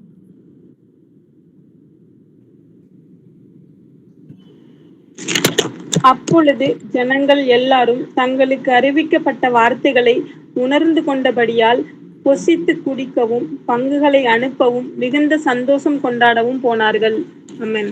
நெகேமியாவின் காலகட்டத்துல அந்த ஜனங்கள் வந்துட்டு ஒரு பாவத்துல இருந்தாங்கன்னு சொல்லி வேதம் சொல்லுது. அப்ப அவங்களுக்கு உணர்த்தணும்னு சொல்லி எப்படி உணர்த்தப்படுறாங்க? நெகேமியாவும் எஸ்ராவும் சேர்ந்து வசனத்தை வாசிக்கிறாங்க. வந்துட்டு ஒரு நாள் முழுக்க வந்துட்டு வசனத்தை வாசிக்கிறாங்க. வந்துட்டு அதை வந்துட்டு முதல்ல வந்துட்டு ஒரு ஜாமம் முழுவதும் வாசிக்கிறாங்க. அடுத்து ஒரு ஜாமம் முழுவதும் வந்துட்டு பாவ அறிக்கை செய்தார்கள் என்று எழுதியிருக்கிறது. அப்பொழுது ஜனங்கள் எல்லாரும் தங்களுக்கு அறிவிக்கப்பட்ட வார்த்தைகளை உணர்ந்து கொண்டபடியால், என்ன அறிவிக்கப்பட்ட வார்த்தைனாக்க, நியாயப்பிரமாண புஸ்தகத்தை 3 மணி நேரம் வாசிச்சாங்க. நியாயப்பிரமாண புஸ்தகத்தை 3 மணி நேரம் வாசிச்சதை வந்துட்டு அந்த வார்த்தைகளை வந்துட்டு உணர்வு பூர்வமா கேட்டதுனால, அவர்கள் உணர்ந்து கொண்டபடியினால் அவங்களுக்கு சந்தோஷம் உண்டாயிற்று என்று வேதம் சொல்கிறது. அப்படின்னா நாமளும் உணர்வடையணும்னு சொன்னாக்க என்ன செய்யணும்? ஒரு லிஸ்ட் ஆஃப் காரியங்கள் கர்த்தர் எழுதி இருக்கிறார். நீதிமொழிகள் 2ஆம் அதிகாரம் வசனங்கள் 2 முதல் 5 வரை வாசிக்கலாம். நீ என் என் வார்த்தைகளை ஏற்றுக்கொண்டு என் கட்டளைகளை உன்னிடத்தில் பத்திரப்படுத்தி ஞானத்தை வா என்று கூப்பிட்டு புத்தியை சத்தமிட்டு அழைத்து அதை வெள்ளியை போல் நாடி புதையல்களை தேடுகிறது போல் தேடுவாயாகில் அப்பொழுது கர்த்தருக்கு பயப்படுதல் இன்னதென்று நீ உணர்ந்து தேவனை அறியும் அறிவை கண்டடைவாய். ஆமென். 5வது வசனத்தை கவனிச்சு பாருங்க. அப்பொழுது கர்த்தருக்கு பயப்படுதல் என்னதென்று நீ உணர்ந்து. அப்ப கர்த்தருக்கு பயப்படுதல் அப்படிங்கிறத நம்ம உணரணும் முதல்ல, இல்லைங்களா? இயேசுவுக்கு பயப்படுறதுனா என்னது அப்படின்றத முதல்ல உணரணும். எப்படி உணர முடியும்? நீ என் வார்த்தைகளை ஏற்றுக்கொண்டு, முதல்ல கர்த்தருடைய வார்த்தையை ஏத்துக்கணும். இது ரைட்டு, நான் பண்றது தப்பு, கர்த்தருடைய வார்த்தை ரைட்டுன்றதை ஏத்துக்கணும். 2வது, என் கட்டளைகளை உன்னிடத்தில் பத்திரப்படுத்தி, அப்படின்னா அந்த வசனங்களை திரும்ப திரும்ப வாசித்து அதை விசுவாசிக்கிறதன் மூலமா இருதயமாகிய பலகையில எழுதிக்கணும்.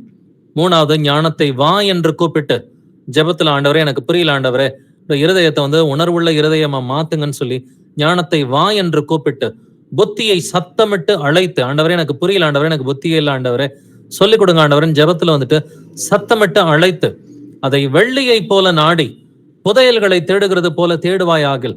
இப்போ வாழ்க்கையில எல்லாத்துக்கும் மேல வந்துட்டு கர்த்தருடைய வசனங்களை நீங்க தேட ஆரம்பிச்சீங்கன்னாக்க அப்பொழுதுன்ற ஒரு கண்டிஷன் இருக்குது. ஸோ 2வது வசனம், 3வது வசனம், 4வது வசனம், இதுல சொன்ன காரியங்கள் எல்லாம் நீங்க செஞ்சீங்கன்னாக்க அப்பொழுது கர்த்தருக்கு பயப்படுதல் என்னதென்று நீ உணர்ந்து. இந்த உணர்வு எப்பொழுது வரும்?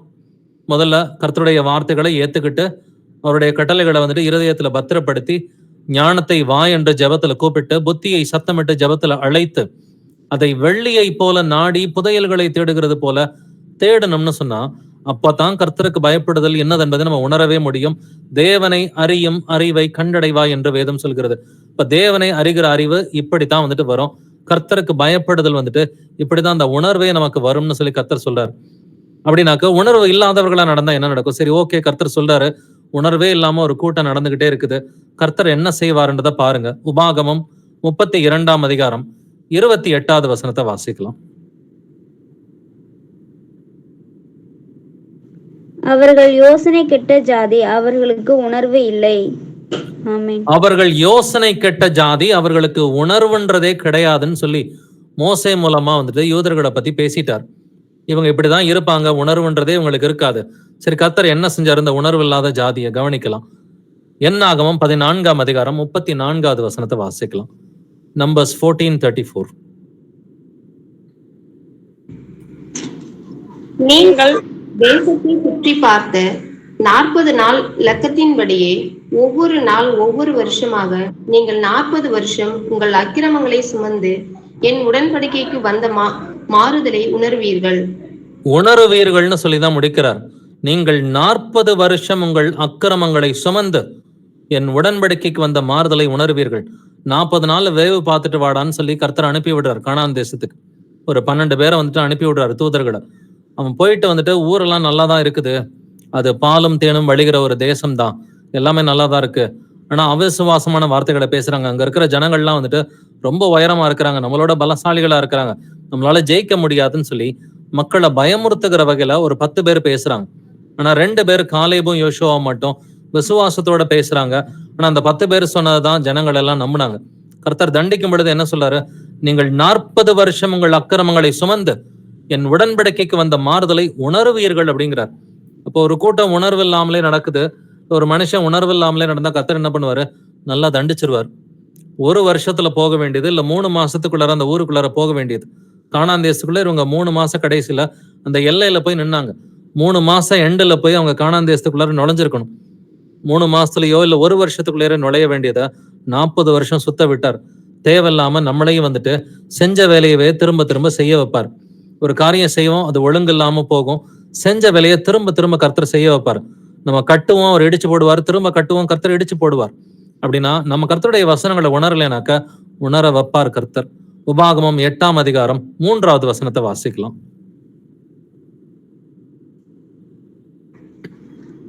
அவர் உன்னை தூய்மைப்படுத்தி உன்னை பசியினால் வருத்தி, மனுஷன் அப்பத்தினால் மாத்திரமல்ல கர்த்தருடைய வாயிலிருந்து புறப்படுகிற ஒவ்வொரு வார்த்தையினாலும் பிழைப்பான் என்பதை உனக்கு உணர்த்தும்படிக்கு நீயும் உன் பிதாக்களும் அறியாதிருந்த மன்னாவினால் உன்னை போஷித்தார். கவனிக்க வேண்டிய வார்த்தைகள் உனக்கு உணர்த்தும்படிக்கு அப்படின்னு சொல்லி சொல்றார். கர்த்தர் என்னத்தை உணர்த்தணும்னு சொல்லி இங்க பிரியப்பட்டாரு. கர்த்தருடைய வாயிலிருந்து புறப்படுகிற ஒவ்வொரு வார்த்தையினாலும் தான் மனுஷன் பிழைப்பான், ஆனா அப்பத்தினால பிழைக்க மாட்டான். இதை கர்த்தர் உணர்த்துறதுக்கு என்ன பண்ணாரு? அவர் உன்னை சிறுமைப்படுத்தி உன்னை பசியினால் வருத்தி அவங்களுக்கு சாப்பாடு கொடுக்காம விட்டாருங்க. தண்ணி இல்லாம சுத்த விட்டார் கர்த்தர் வனாந்தரத்துல. தண்ணி இல்லாத இடத்துல கொண்டு வந்து நிக்க வச்சாரு. அவங்க வந்துட்டு கர்த்தர் மேலே கோவிச்சுக்கிட்டாங்க. சாப்பாடு இல்லாத நிலைமைக்கு வந்துட்டு கொண்டு வந்து நிப்பாட்டினார். இன்னைக்குமே ஒரு சிலர் நினைக்கலாம், எனக்கு ஏன் இந்த கஷ்டம் அப்படின்னு சொல்லி நினைக்கலாம். வாழ்க்கையில சில கஷ்டங்கள் இருக்கும் பொழுது, அது வியாதிகளோ மற்ற பிரச்சனைகளோ, அந்த கஷ்டத்தை நினைக்கும் பொழுது எனக்கு ஏன் இந்த கஷ்டம் நினைச்சிங்கனாக்க கர்த்தர் நமக்கு ஏதோ சொல்ல வராருன்னு அர்த்தம். நம்மளுக்கு ஏதோ ஒரு வசனத்தை உணர்த்த வராருன்னு சொல்லி அர்த்தம். உணராம ஏதோ ஒரு காரியத்துல இருக்கிறோம்னு சொல்லி அர்த்தம். அவர் உன்னை சிறுமைப்படுத்தி உன்னை பசியினால் வருத்தி, மனுஷன் அப்பத்தினால் மாத்திரமல்ல கர்த்தருடைய வாயிலிருந்து புறப்படுகிற ஒவ்வொரு வார்த்தையினாலும் பிழைப்பான் என்பதை நீ உணரும்படிக்கு, உனக்கு உணர்த்தும்படிக்குன்னு சொல்லி எழுதியிருக்கு. அப்ப ஒரு கஷ்டம் இருக்குதுன்னா நம்ம ஏதோ உணராம இருக்கிறோம்னு சொல்லி அர்த்தம். நம்ம அதை உணர்ந்துட்டோம்னா அந்த கஷ்டம் போயிடும். வந்துட்டு 1 சாமுவேல் 12ஆம் அதிகாரம் 17வது வசனம் வாசிக்கலாம். 1 சாமுவேல் 12:17. இன்று கோதுமை அறுப்பின் நாள் அல்லவா? நீங்கள் உங்களுக்கு ஒரு ராஜாவை கேட்டதினால் கர்த்தரின் பார்வைக்கு செய்த உங்களுடைய பொல்லாப்பு பெரியதென்று நீங்கள் கண்டு உணரும்படிக்கு நான் கர்த்தரை நோக்கி விண்ணப்பம் பண்ணுவேன். அப்பொழுது இடி முழக்கங்களையும் மழையையும் கட்டளையிடுவார் என்று சொல்லி. சாமுவேல் தீர்க்கதரிசி ஜனங்கள் உணரணும்னு சொல்லி விருப்பப்படுறான். ஜனங்கள் தப்பு பண்றாங்க, எங்களுக்கு ராஜா வேணும்னு சொல்லி புறஜாதிய போல கேட்கிறாங்க. அது சாமுவேலுக்கு பொல்லாப்பா தெரிஞ்சுது. கர்த்தரின் பார்வைக்கு செய்த உங்களுடைய பொல்லாப்பு பெரியதென்று நீங்கள் கண்டு உணரும்படிக்கு. அன்னைக்கு என்ன நடந்துச்சா? கர்த்தர்ட்ட விண்ணப்பம் பண்ணுவேன்னு சொன்னா என்ன ஜெபம் பண்ணாவன்? இடி முழக்கங்களையும் மழையையும் கட்டளையிடும்படி அவன் ஜெபம் பண்றான். அவன் ஜெபம் பண்ணபடி இடி முழக்கங்களும் மழையும் பெஞ்சது. அவங்களால ஹார்வெஸ்ட் பண்ண முடியல. அவங்களுடைய அறுப்பை வந்துட்டு அவர்களால் அறுக்கவே வந்துட்டு முடியல. அவங்களுடைய வெள்ளாண்மை எல்லாம் வந்துட்டு அவங்களுக்கு எல்லாம் வீணா போயிடுது. அவங்களுடைய அந்த பிளான்டேஷன்ஸ் எல்லாமே வந்துட்டு கம்ப்ளீட்டா வீணா போயிடுது. அப்படின்னா அவங்கள உணர்த்துறதுக்கு ஒரு தண்டனை தான் தேவைப்படுது இல்லைங்களா? ஸோ கர்த்தர் வந்துட்டு தன்னுடைய பிள்ளைகள் வந்துட்டு வசனத்தை உணராம இருக்கும் பொழுது என்ன பண்ணுவாரு? ஒரு தண்டனை தான் கொடுப்பாரு. 40 வருஷம் சுத்த விடுவாரு. இல்ல கஷ்டப்பட்டு வந்துட்டு இவங்க பிளான்டேஷன்ஸ் அக்ரிகல்ச்சர்லாம் பண்ணும் பொழுது அறுக்கிற நேரத்துல வந்துட்டு அதை அறுக்க முடியாம மழை வந்து எல்லாமே கெட்டு போயிடும். ஸோ கர்த்தரை வந்துட்டு அவருடைய வழிகளை பின்பற்றலைனாக்க அவரே வந்துட்டு கண்டித்து உணர்த்துவார் என்று வேதம் சொல்கிறது. நம்ம வசனத்தை உணரலைன்னா அவரே கண்டிச்சு 2 அடி அடிச்சு உணர்த்துவாரு. அப்படியும் வந்துட்டு கர்த்தரை மீறி மீறி போகும் பொழுது பாத்தீங்கன்னா ஒரு காலகட்டத்துல அது மரணமாகவே வந்துட்டு மாறி போகும். பட் நாம கர்த்தருக்கு பிரியமான பிள்ளைகளா இருக்கிறோம் இல்லைங்களா? கர்த்தருக்கு பிரியமான பிள்ளைகளா இருக்கிறதுனால வந்துட்டு ஆண்டவர் நமக்கு வந்துட்டு சொல்றதே வந்துட்டு நீ முதல்ல வந்துட்டு உன் கண்ணுல இருக்கிற உத்தரத்தை வந்துட்டு கவனிச்சுக்கோ அப்படிங்கிறார். மத்தேயு 7:3 படிச்சு பாத்தீங்கன்னா நீ உன் கண்ணில் இருக்கிற உத்தரத்தை உணராமல், அங்கேயும் உணராமல்ன்ற வார்த்தை தான் இருக்குது.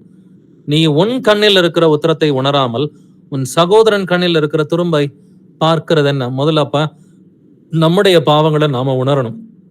சரி, ஓகே, உணர்ந்துட்டோம்னா மற்றவங்களுடைய பாவங்களை உணர்த்தலாமா? பைபிள் என்ன சொல்லுது? நீயும் அவனும் தனித்திருக்கையில் அவன் குற்றத்தை அவனுக்கு உணர்த்தன் தான் எழுதியிருக்கு இல்லைங்களா? உன் சகோதரன் உனக்கு விரோதமாக குற்றம் செய்தால் அவனிடத்தில் போய் நீயும் அவனும் தனித்திருக்கையில் அவன் குற்றத்தை அவனுக்கு உணர்த்து. குற்றத்தை உணர்த்ததான் சொன்னாரு, குற்றவாளின்னு ப்ரூவ் பண்ண சொல்லல இல்லைங்களா? நீ குற்றவாளின்னு சொல்லிட்டு அக்யூஸ் பண்ண சொல்லி கர்த்தர் சொல்லல இல்லைங்களா? இப்ப விபச்சாரத்துல பிடிபட்ட பெண்ணுகிட்ட கர்த்தர் எப்படி குற்றத்தை உணர்த்தினாரு? யாரும் வந்துட்டு கல் எடுத்து அடிக்காதபடிக்கு முதல்ல அந்த பொண்ணை காப்பாத்தினாரு இல்லைங்களா? யாருமே கல் எடுத்து அந்த பெண்ணை வந்துட்டு கொலை செய்யாதபடிக்கு உங்களில் பாவம் இராதவன் முதலாவது கல் எறியட்டும்னு சொல்லி சொன்னார். அப்ப எல்லாரும் கல்லை கீழே போட்டு போயிடுறாங்க. ஏமா உன்னை யாருமே நியாயம் தீர்க்கலையான்னு சொல்லி கேட்கிறப்ப இல்லை ஆண்டவரேன்னு சொல்லும் பொழுது நானும் உன்னை தீர்ப்பிடேன், இனி பாவம் செய்யாதேங்கிறார். அவர் டீல் பண்ற விதத்தை கவனிச்சு பாருங்க. குற்றத்தை உணர்த்துறாரு, இனி பாவம் செய்யாதேன்னு சொல்லி அவர் குற்றத்தை உணர்த்துறார். ஆனா அன்பா தான் டீல் பண்றாரு. வந்துட்டு இனி பாவம் செய்யாதே, நானும் உன்னை தீர்ப்பிட மாட்டேன்னு சொல்லி. அப்ப நாமளும் இப்படிதான் மற்றவங்களுக்கு குற்றத்தை உணர்த்தணும். நீயும் உன் சகோதரன் தனித்திருக்கையில் அவன் குற்றத்தை அவனுக்கு உணர்த்து, அவன் உனக்கு செவி கொடுத்தால் உன் சகோதரனை ஆதாயப்படுத்தி கொண்டாய். ஸோ அக்யூஸ் பண்ற மாதிரி பேசக்கூடாது. அக்யூஸ் பண்றது பிசாசு தான் செய்வான். நான் பிசாசு என்ன பண்ணுவான், இரவும் பகலும் சகோதரர்களை வந்துட்டு அவன் எப்பொழுதும் அக்யூஸ் பண்ணிக்கிட்டே குற்றப்படுத்திக்கிட்டே தான் இருப்பான். சகோதரர்களை குற்றப்படுத்துகிறவன் பிசாசு. ஆனா நாம என்ன பண்ணணும், குற்றத்தை அப்படி மேலாப்புல வந்துட்டு உணர்த்திட்டு இனி பாவம் செய்யாதப்பா. நான் இயேசு கிறிஸ்து சமாரிய ஸ்திரீ கிட்டையும் அதை தான் வந்துட்டு சொன்னாரு இல்லையா. சமாரிய ஸ்திரீ கிட்டையும் வந்துட்டு ரொம்ப அன்பா பிரியமா பேசி அப்படி நாசூக்கா குற்றத்தை வந்துட்டு உணர்த்திட்டார். எனக்கு அந்த ஜீவ தண்ணீர் வேணும்னப்ப போய் உன் கணவனை கூட்டிட்டு வான்னு சொல்லி கேட்கிறார். அவருக்கு தெரியாதா கணவர் இல்லைன்னு சொல்லிட்டு, தெரிஞ்சேதான் கேட்கிறார். கணவரை கூட்டிட்டு வான்னு சொல்றப்ப கணவர் இல்லைன்னு சொல்லி சொல்றா, உனக்கு ஏற்கனவே 4 கணவர்கள் இருந்தார்கள்னு சொல்லி ஆண்டவர் அந்த குற்றத்தை வந்துட்டு சாஃப்டா வந்துட்டு உணர்த்துறார். உணர்த்தி அந்த ஜீவ தண்ணீருக்கு எப்படி செல்வதுன்றதை வந்துட்டு தெளிவாவே கத்துக் கொடுக்கிறார் வந்துட்டு. அப்ப இன்னைக்கு கடைசி காலத்திலையும் உணர்வு இல்லாத ஒரு காலகட்டமா தான் இருக்கும்னு சொல்லி கர்த்தர் பேசி இருக்கிறாரு. கடைசியா ஒரு சில வசனங்களோட முடிக்கலாம். மத்தேயு 24ஆம் அதிகாரம் வசனங்கள் 37 முதல் 39 வரை வாசிக்கலாம்.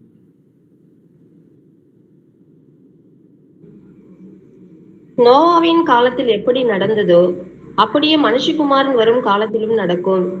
எப்படி எனில், ஜலப்பிரளயத்துக்கு முன்னான காலத்திலே நோவா பேழைக்குள் பிரவேசிக்கும் நாள் வரைக்கும் ஜனங்கள் புசித்தும் குடித்தும் பெண் கொண்டும் பெண் கொடுத்தும் ஜலப்பிரளயம் வந்து அனைவரையும் வாரிக்கொண்டு போகும் மட்டும் உணராதிருந்தார்கள். அப்படியே மனுஷகுமாரன் வரும் காலத்திலும் நடக்கும். ஜலப்பிரளயம் வந்து அனைவரையும் வாரிக்கொண்டு போக மட்டும் உணராதிருந்தார்கள். எப்பொழுது? நோவாவின் காலத்துல உணராமலே மக்கள் இருந்தாங்க. அப்படியே மனுஷகுமாரன் வரும் காலத்திலும் நடக்கும். அப்ப இயேசு கிறிஸ்துவின் வருகை நாட்கள்ல தான் நம்ம இருக்கிறோம். இன்னைக்கும் ஜனங்கள் உணர மாட்டாங்கன்னு தான் கர்த்தர் பேசி இருக்கிறார். நோவாவின் காலத்தில் எப்படி நடந்ததோ அப்படியே மனுஷகுமாரன் வரும் காலத்திலும் நடக்கும்னு சொல்லி இருக்கிறார்.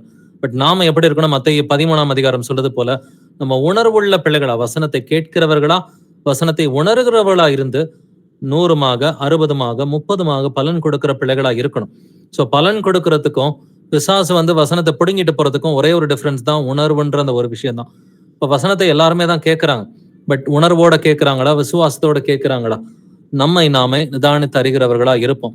அப்போ ஒவ்வொரு நாளும் வந்துட்டு கர்த்தருடைய வருகையை குறித்த அந்த உணர்வு நம்ம கிட்ட இருக்கணும். நம்ம எந்த காலகட்டத்துல இருக்கிறோம் அப்படின்னு அந்த உணர்வு நம்ம கிட்ட வந்துட்டு இருக்கணும்.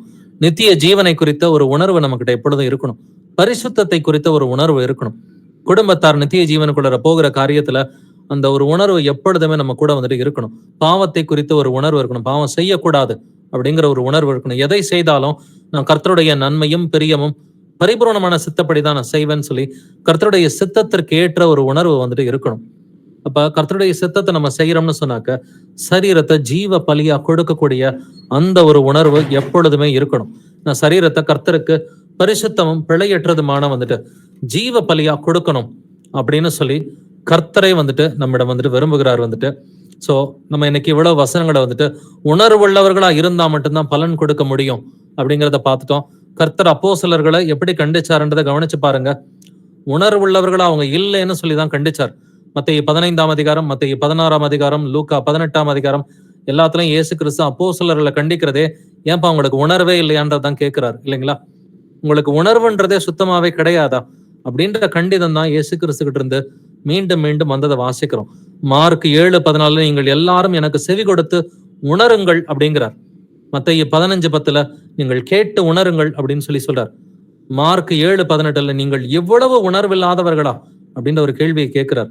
மத்தேயு 15:15 வந்துட்டு மத்தேயு 15:16 நீங்களும் இன்னும் உணர்வில்லாதவர்களா இருக்கிறீர்களா. அப்ப இந்த உணர்வுன்ற ஒரு விஷயம் தான் டிஃபரன்ஸா இருக்கு. கடைசியா ஒரு 2 வசனத்தோட நானே வாசித்து முடிக்கிறேன்.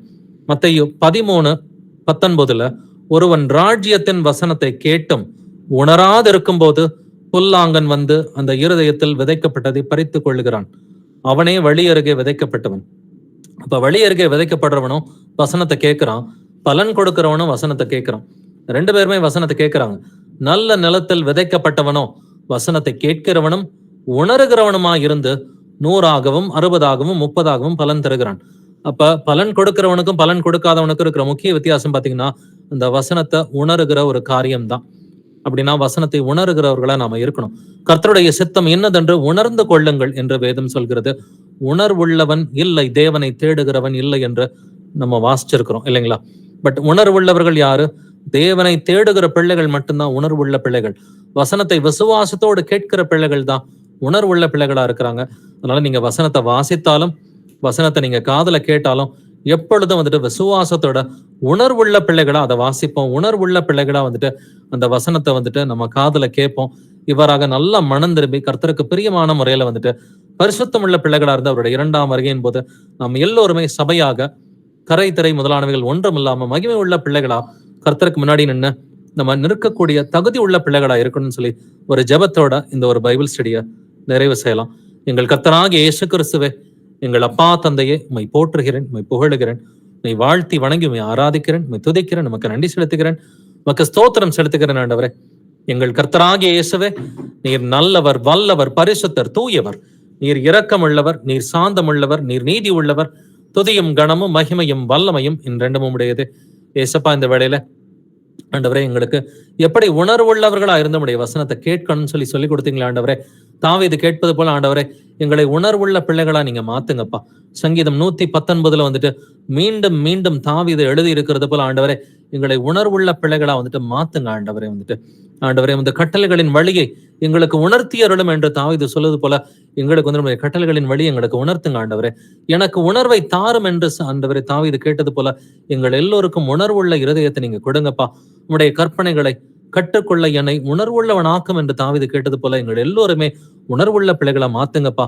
உம்முடைய கட்டளைகளால் உணர்வடைந்தேன் என்று ஆண்டவரை தாவீது சொல்கிறது போல நாங்களும் இயேசப்பா உடைய கட்டளைகளால ஏற்கனவே கொஞ்சம் உணர்வு அடைஞ்சிருக்கிறோம்ப்பா. இன்னும் நாங்க அதிக உணர்வுள்ள பிள்ளைகளா மாறுவதற்கு கிருபையை கொடுங்கப்பா. உடைய ஆண்டவரே உடைய வசனங்கள் பேதைகளை ஞானியாக்குகிற வசனங்கள், பேதைகளை உணர்வுள்ள பிள்ளைகளா மாற்றக்கூடிய வசனங்களா இருக்கிறது ஆண்டவரே. நாங்களும் ஆண்டவரே உணர்வுள்ள பிள்ளைகளா எல்லா விதத்திலும் மாறக்கூடிய கிருபையை கொடுங்கப்பா. என்னுடைய பரிசுத்தமான வாழ்க்கையை குறித்து எப்பொழுதும் உணர்வுள்ளவர்களா இருப்பதற்கு கிருபையை கொடுங்கப்பா. 2ஆம் வருகை குறித்து எப்பொழுதும் ஒரு ஜாக்கிரதையோட நாங்கள் வாழ்க்கையை வாழக்கூடிய கிருபையை வந்து கொடுங்கப்பா. நாங்கள் எப்பொழுதும் ஆண்டவரே பாவத்திலிருந்து விலகி இருக்கக்கூடிய ஒரு உணர்வை எங்களுக்கு கொடுங்கப்பா. தேவனுடைய நன்மையும் பெரியமும் பரிபூரணமான சித்தத்தை உணரக்கூடிய ஞானத்தையும் கிருபையின் நீர்தாமே எங்களுக்கு அளிக்க வேண்டுமாறும் கெஞ்சி மன்றாடுகிற ஆண்டவரை. இவ்வாறாக நாங்கள் எல்லா விதத்திலும் எந்த வசனம் வாசித்தாலும் உணர்வோட வாசிக்கிறதுக்கு, விசுவாசத்தோட வாசிக்கிறதுக்கு கிருபை கொடுங்கப்பா. எந்த வசனத்தை காதுல கேட்டாலும் உணர்வோட வாசிக்கிறதுக்கும், உணர்வோட கேட்பதற்கும், உணர்வோட நாங்கள் விசுவாசத்தோட கேட்பதற்கும் எங்களுக்கு கிருபை கொடுங்கப்பா. இவ்வாறாக உடைய வசனத்தை உணர்ந்த பிள்ளைகளா வந்துட்டு உடைய ஆண்டவரை சித்தத்தை அறிந்த பிள்ளைகளா, காலத்தை பிரயோஜனப்படுத்திக் கொள்கிற பிள்ளைகளா வந்துட்டு நாங்கள் சபையாக உமக்கு முன்பாக நிற்பதற்கு தகுதி உள்ளவர்களை எங்களை மாத்துங்கப்பா. நாங்கள் இண்டிவிஜுவலா பரிசுத்தமா வாழ்வதற்கு கிருபை கொடுங்கப்பா. எங்களை அழைத்தவர் நீர் பரிசுத்தரா இருக்கிறது போல இயேசு கிறிஸ்துவை நாங்களும் எங்கள் நடக்கைகள் எல்லாவற்றிலையும் பரிசுத்தம் உள்ளவர்களா இருப்பதற்கு எங்களுக்கு கிருபை பாராட்டுங்க ஆண்டவரே. பரிசுத்தம் இல்லாமல் ஒருவனும் கர்த்தரை தரிசிக்க முடியாது என்று எழுதியிருக்கிறபடி ஆண்டவரே நாங்கள் பரிசுத்தம் உள்ளவர்களா இருப்பதற்கு எங்களுக்கு இரக்கம் பாராட்டுங்கப்பா. உடைய வசனத்தை எங்களுக்கு நீங்க டெய்லி போதிக்கிறீங்கப்பா. உடைய பரிசுத்த ஆவினால ஏவப்பட்ட பிள்ளைகளா, நாங்க டெய்லி உணர்வுள்ள பிள்ளைகளா, உடைய வசனத்தை ஆண்டவரே எங்களுடைய இருதயத்துல பாதுகாக்கிற பிள்ளைகளா, 30, 60, 100 பலன் கொடுக்கிற பிள்ளைகளா இருக்கணும்னு சொல்லி ஒவ்வொருவருமே கர்த்தராகிய இயேசுவின் நாமத்தினால் ஆசீர்வதிக்கிறேன். எங்கள் கர்த்தராகிய இயேசு கிறிஸ்துவே, நீர் சீக்கிரமா இந்த பூமிக்கு வாரும் ஆண்டவரே. துதியும் கணமும் மகிமையும் வல்லமையும் ரெண்டும் உடையது. இந்த ஜெபங்களை என்னுடைய கர்த்தராகிய இயேசு கிறிஸ்துவின் மகா பரிசுத்த நாமத்தினால் ஏறெடுக்கிறேன். ஜீவனுள்ள எங்கள் நல்ல பிதாவே, ஆமென், ஆமென்.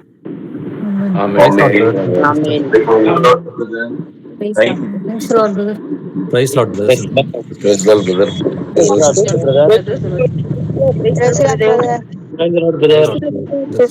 யாருக்காவது பிரேயர் ரிக்வெஸ்ட் பண்ணுங்களா? யாருக்காவது பிரேயர் ரிக்வெஸ்டோ சாட்சிகளோ இருந்தாக்க நம்ம சபையார் எல்லாரும் முன்னாடி பகிர்ந்துக்கலாம்.